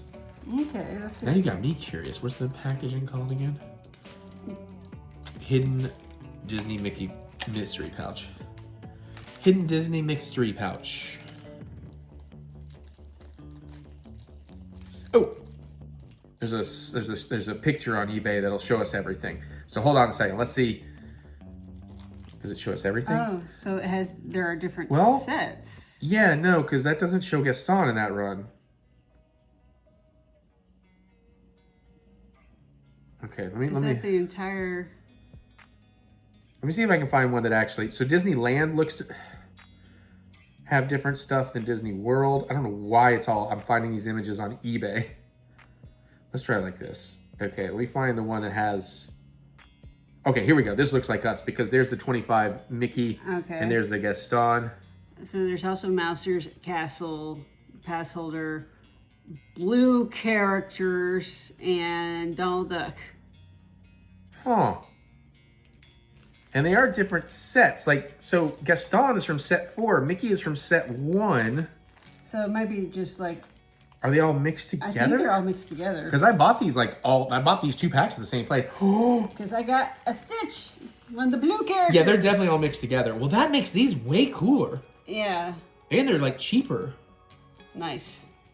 Yeah. I want more of these because I want all those Donalds. Those Donalds look awesome. Like Halloween Donald. Mm-hmm. Christmas Donald. Independence Day Donald. Easter Donald. They're holiday Donalds. Yeah. And some of these, like the Thumper thing is pretty cool. Oh my God, what if we got 2 Ursulas? Uh-huh. The castles are actually really nice looking. And the pin trading stuff is really nice looking. Oh, there are chases. Okay, so in this style, there's a Figment one, which I really want, and he's the chase. In the ears, there's a chaser that's the Orange Bird, and a super chaser that's Cinderella Castle. So this super rarity. The castles themselves, you have the Epcot painted castle as the chaser. In the annual pass, like the Gaston thing we got, the chaser is Mickey and Minnie Mouse, and it's adorable. The Blue People, Genie is the chaser, and Donald Christmas chaser. Hold on, I'm going to screenshot it, and that way I can save that. It's my turn to go. I'm going to open one. These are awesome. I should have been buying these all along. These are way cooler. And there's way more of like a mystery vibe going on here. Yeah, no, this is pretty cool. Oh, they have a Haunted Mansion themed castle. Oh, that would be amazing. I got a really good one. It's not a chaser, but looky. Oh. Is that Donald or is that Daisy? Yeah, that's Donald. That's Drunk Donald. It's Independence Day Drunken Donald. That's Mark and Donald. America. Fuck yeah. I can't do a Donald. I can't do a Donald either. That's no, yeah, you do a perfect Donald. Oh, Crocky, all right. Yeah, there you go. My Donald's Australian. Yeah, that's a long running gag we haven't thought about in a minute. These are awesome. These are way cooler. Why have I been wasting my time on all this other shit?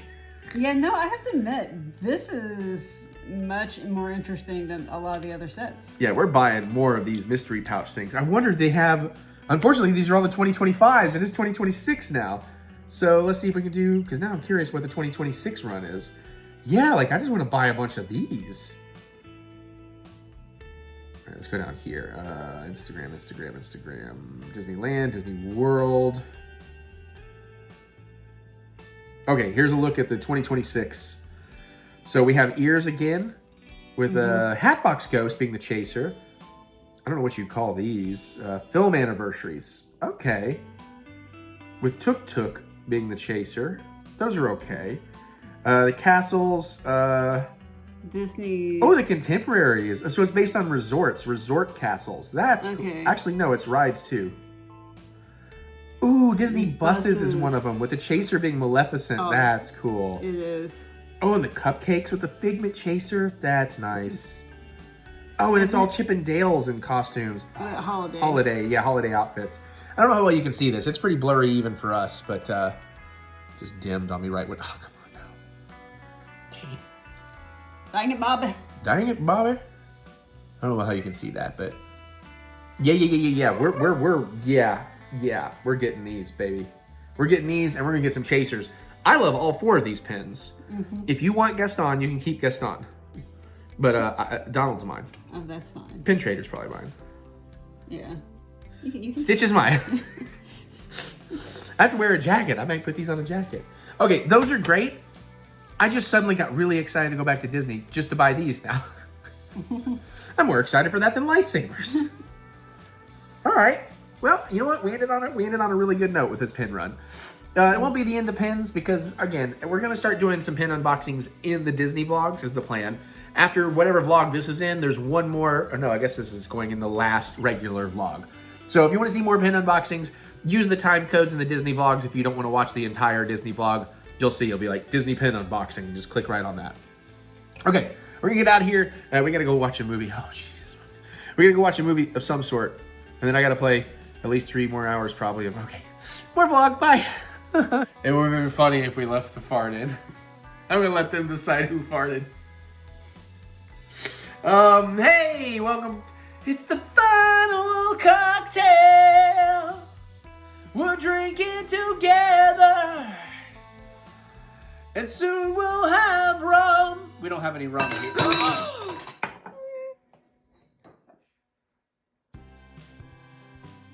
You've already gone through a whole bottle of wine, yeah? Yeah. But I don't think it's because of that. I think I'm in a good mood and I failed. Still, we're good. Okay. I mean, we made an entire... We weren't vlogging for 10 years, but however long we've been vlogging, we made it through an entire bunch of years without breaking any glass, so I'm happy. Hey, we're going to make the Gilda cocktail. I'm sitting here going, like Radner? That's what goes through my brain, too. I don't really have any good jokes for this. I found a couple of cocktails. I thought, hey, what can help us use some of our cinnamon simple syrup? We still have a whole, 8-ounce jar of it. We just would like to get this out of the fridge. I'm going to double this up. This is basically a margarita, a type of margarita. It requires 2 ounces of Blanco tequila, half an ounce of pineapple juice, half an ounce of lime juice. I'm going to show them. Half an ounce of cinnamon syrup, a slice of lime. We're not doing that. So I'm probably going to double it up. I'm going to use this as my Blanco tequila. A little bit smoky. Doesn't call for that, but why not? We're also going to double it because I don't want to open an entire fucking can of pineapple juice. 7 ounces of pineapple juice for half an ounce of it. Feels shitty enough using an ounce. Plus I've got plenty of lime juice. And again, we have tons of cinnamon simple syrup. Now, there might be a difference between cinnamon syrup and cinnamon simple syrup. Ooh, is that a tongue twister? Cinnamon simple syrup, cinnamon simple syrup, cinnamon simple syrup. No, it's not really, if I could do that. Okay, put it in a shaker, shake it and drink it. Lime wedge to garnish. Says do it in a coupe glass, but since I'm going to double it, we have a large coupe glass that I almost destroyed. Because I'm Batman. Now, it's interesting. It doesn't say to use any ice. But presumably, I'm going to put a little bit of ice in there. Yeah. Especially because all of these are room temperature ingredients. I think the only thing chill is the simple syrup and the pineapple juice and the... Okay, so everything in this is already chilled except for the tequila. Oh, we got it. Okay. We got a big old ice block building up back here I gotta deal with. Time to make yourself some hard-boiled eggs. Well, honestly, I just need to stab it and spread it out so it'll make fresh ice. I don't know, six, I don't know. Yeah. I don't care. It's Monday. I need this vlog done. I would have panned over to kitties, but the kitties are way across the room. Yeah, they're kind of chilling out right now. There's a squirrel butt on the TV. That squirrel keeps showing up and mooning us. So I think it said 2 ounces of tequila, but I'm doubling, right? So 4 ounces of tequila. Tequila. I just now have realized that... Oh yeah, no, we got plenty. All right. There's 2 ounces of tequila in. Ooh, it smells very alcoholic. Gee, I wonder why. What does this smell like? Why is it wet? Quote my buddy Eddie Pence. All right, there's 4 ounces of tequila. Cool. It's in my eye. Just kidding. All right, half an ounce of pineapple juice, but we're doubling, so we're gonna go for 2. 1 ounce. We're gonna go for 1 ounce, which is 2 half ounces. But 1 ounce, yes. Now, were you actually thinking 1 ounce or? No, I was thinking 2 half ounces, but my brain certainly could have messed that up. All right. Oh, this keeps taking just long enough for my phone to want to turn off. Half an ounce of lime juice, so we're gonna go for 2. 1 ounce. I did that as I immediately looked to see your face. Yes, 1 ounce, which is 2 half ounces. Hey, Eric, show me your husky face. I could do better. You caught me on guard there. Yeah. Is it more like... Yeah, I think it's more like that. It's sort of a Chris Pratt office, exaggerated Chris Pratt on The Office mixed with a husky. All right, there's our pineapple juice. We need half an ounce of cinnamon simple syrup, or half an ounce of cinnamon syrup. So we're gonna do 2 of those, which would be 1 ounce, which ideally is what's left in here, so we can get this out of the fucking... There's a little something in there. Hold on. Oh, I think it's just a piece of cinnamon, but... Just probably. Huh? It's a probably. Let's see if we can get that.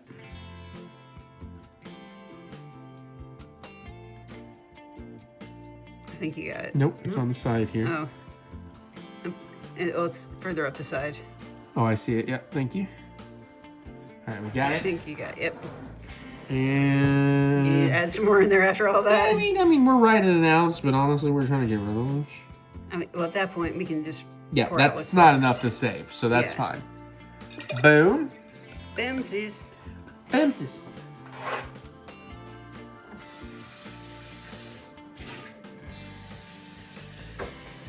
Although, I didn't think to say this fast enough. So it's like maybe you should have held on to it to see if you want more after you mix it. Well, we have 8 ounces. We're fine. Okay, all right. I mean, you're right, but, you know, so that's all that. Jeebus Christ. What is wrong with me today? Throwing shit at me? My hands are... I'm not throwing that at you. My hands are all Batmaned out. Halfway afraid it's gonna happen to that lid. Huh? I'm halfway afraid it's gonna happen with that lid when you try to take it off. I was trying to be very careful, and there's still a bit of a jerk. All right, we strain. I didn't say anything about having, I guess now if it's a coupe glass, then there wouldn't be ice in there. Actually, that worked out pretty well. Yeah. We know what we're doing. We've only been making cocktails for like 5 or 6 years now. Well, some of us much longer, but... And I've certainly made cocktails-ish before. You remember you weren't really there for it, but you remember during the drunken movie night days, actually you might have been there for it, some of it. I should finish that thought so it makes sense. In the drunken movie night solo editions, I technically made cocktails. They weren't awesome. They were like, I'm going to put cherry vodka with Cointreau and lemonade. So I got like a orange cherry lemon thing going on. And I would chug that through the last 30 minutes of an Asylum film. I might have also... No, I didn't do anything when I would take a break in an hour. So if you ever watch any of those solo drunken movie nights and you see me being really ripped in that last 30 minutes, that's why. I mean, it looks like a cocktail. It looks like a margarita. It looks like a margarita, yeah. Smells like a margarita? Yeah, it smells, like a margarita. You know what? I feel like right now, though, I just need to take a minute and talk some shit about something. So I'm going to talk some shit real quick. Oh, Jesus. There you go. What the fuck did I eat today? I'm not a farty dude. I don't fart. Like, often, anyways. What did you have for dinner? What did I have for dinner? Did you eat any of those? Oh, no, I ended up doing a lean cuisine. Oh. But that's not why. What did I have yesterday? Pasta? Oh, a shit ton of pasta. That's why I had a lean cuisine today. All right, anyways. Don't spill your drink. Oh, that's also why I've had a whole bottle of wine and it's hit a little harder because I had a 250-calorie Salisbury steak and mac and cheese. I'm not a huge microwave food guy, but lean cuisine Salisbury steak and macaroni for $2.50. A little cayenne, a little black pepper in there. It hits pretty good. And then I let myself have their French bread pizza for 300 calories at the end of the night. Because even though I'm not retired yet, I'm already beginning the process. Okay.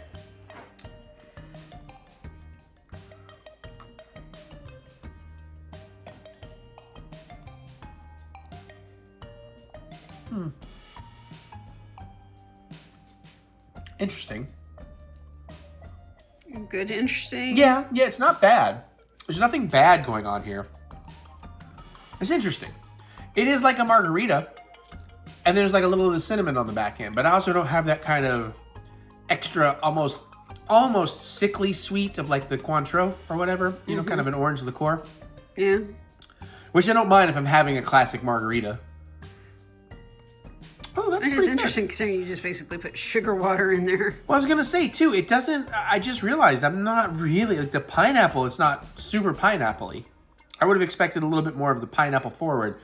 I guess there's equal pineapple and lime. You said you used a smoky tequila, and is there a chance that that's kind of negating some of the other flavors? No, like, it's working. This is working. This is balanced. This works. It all fits together. I'm just trying to figure out... I like it. I'm trying to figure out, do I just like it, or is it actually something really good? Because maybe the wine, you know, flavor in my mouth, I tried to palate cleanse, but...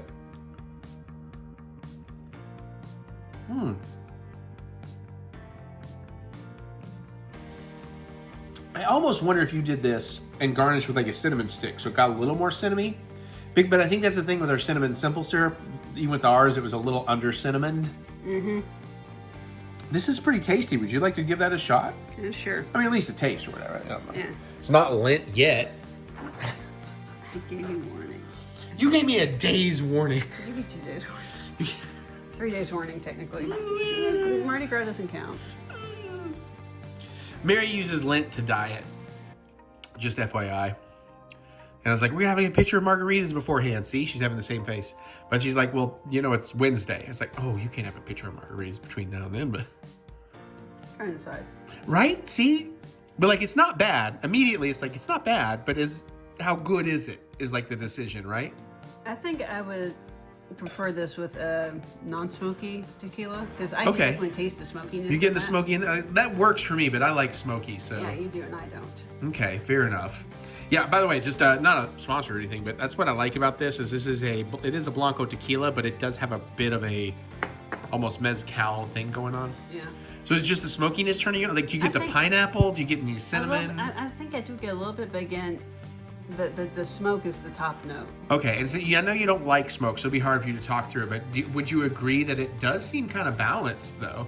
Yeah. Like, nothing's jumping out. Like, it's not the tequila, the smoke, the pineapple, the lime, the cinnamon. None of that's jumping out. It's all kind of one it's thing. still a little smoke forward. Okay, well, smoke forward. Because, But again, I'm far more sensitive to it than you are. fair, but I think everything else kind of makes sense. Yeah. Like, you can tell the cinnamon's there, but it's not punching you in the face. You can tell the pineapple's there, but it's not punching you in the face. You can tell the I would lemon's like to there. try this again, but With a not standard- With a I just didn't want to use the 1800 because, 1800 is pretty shitty unless there's a lot of sugary shit in there. Like 1800 is great if you're batching margaritas with a pre-made margarita mix like we do. Now, granted, if I'm just making a margarita, I want a good margarita. No, I'm not going to use pre-made mix or whatever or cheap tequila. But when we make a pitcher of tequila, it's a cup and a half of 1800 silver tequila, 4 cups of Mr. and Mrs. T's margarita mix, and I want to say half a cup of Cointreau. Mm-hmm. And then we of course salt and rim or tahini and rim the glasses, but we get maybe 5.5 this size, like full up to the rim tequila or margaritas when we do that in our pitcher. Something like that, yeah. So yeah, if we're gonna do a margarita pitcher, like if we're gonna go watch a bunch of Steven Seagal movies or something. I think we have a couple of Jackie Chan movies lined up for Margarita Night. I think we've shown you months and years ago that we have the whiteboard in the basement of TV shows and movies not to forget to watch.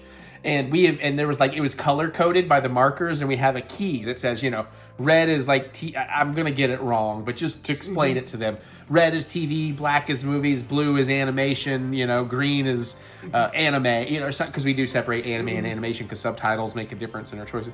But we added a after we saw these couple of Jackie Chan trailers and I put them on the whiteboard, we added an extra thing that if it has an asterisk, it means watch this with a picture of margaritas. I'm kind of proud of that. We got to put Dust Bunny on the list because that's out on digital. We missed it in theaters, and that's the kind of movie we will forget exists, but we really wanted to see. Okay. It's like The Professional, but with Mads Mikkelsen and weird and Sigourney Weaver and weird. I don't know. It's good. I like this. This is one of those that's growing on me too. Okay. Yeah. I do wonder if this. I don't usually go for the tahini rim because I like a good salty margarita. If I want a margarita, I don't mind. I love tahini, but I think tahini rim would work on this because of the smoke. I hope we got tahini right there if you want to try a little bit. Well, I'm not gonna. No. Just put a little in your hand and then go out. Oh, can we do the tequila shot thing? You need a lower cut top. Oh no. I've never done that. You need somebody with bigger boobs to do that. Girl, yours are. I know you. You know how much I love you. I know you love my boobs, but if you're going to do anything that resembles a shot, you need somebody with bigger boobs. Oh no! I just want to put the salt in your cleavage and lick between your, or the tahini in this case. I'm not trying to have you hold a shot glass or anything, which you probably still could. Not safely. No, I'm sorry, but the lens is right in the eye line to where her cleavage is. So if I'm looking at you, because I was all like, and I realized I'm looking right at the audience. I can't wait to lick tahini off you, Andrew Bowser. Oh, God. You too, Ryan. Oh, I'm visualizing it. No. They were shirtless and chest to chest. Come on, Eric. I'm like, no. Eric, what are you manifesting? Stop it. All right, on that note, I'm going to finish this, and then we're going to go back in time and taste test some other stuff. All right, well, that was a hell of an image to leave on the last proper vlog. All right, bye. Bye. Well, there you have it. For better or worse, that is the end of the last regularly scheduled vlog. Again, doesn't mean there'll never be any others. Doesn't mean I won't come back with some other form of them someday or whatever. You will still get occasional movie reviews, unboxings, pins, cocktails, food, all that kind of stuff. It just might be in a different form and it won't be as regular. Thank you for understanding, though. It's been a decade. It was always meant to be about making music and making movies. And then YouTube took over, especially after I went viral in 2019. I did, with a Star Wars trailer, I did play on that for a little while to see what I could do with it. And then I was like, this isn't really what I want to do. Same thing with I still occasionally get sponsorship things, but if I don't enjoy a product, I'm not going to do a sponsorship for it. I've had some fairly well-known products out there. It's like, I don't have anything against said product, but I don't use said product, so I'm not going to market it on my channel. I did a thing with Seagate. Cool. Seagate hard drives, awesome, blah, blah, blah, blah. Monster Energy, thank you for coming at me, but I don't drink energy drinks, so I'm not going to do an energy drink thing. You know what I'm saying? And there's been many, many versions of that. But thank you for joining me. Hopefully you've enjoyed this 10 years of crazy amount of posting. Again, I'm not disappearing. I'm just going away to get skinnier and make some incredible music, and hopefully and definitely some incredible music videos and some short films, and hopefully a feature film or something at some point. You still got vlogs from Disney coming for a while. I got 2 more from the November trip with my dad and I already pretty much edited. I don't know how many we will get out of the 9 days that Mary and I were out, but so you might get up to 9, you might get 4 or 5, but I'll keep those coming every couple of weeks. Mary and I have already filmed a couple more Throw Down Thursdays because she wanted to play more Played Up, so we've done that. So there'll still be some stuff. I like the idea that I'm not holding myself to this, I'm not promising it, but you should at least get minimum a video a week from me, hopefully. Still, no promises. If I need to work on the album or whatever I'm working on more, or just need to take some time to figure out something more creative, I'm going to do that. And again, through March, you still get tons of Let's Plays because I'm doing Resident Evil Requiem.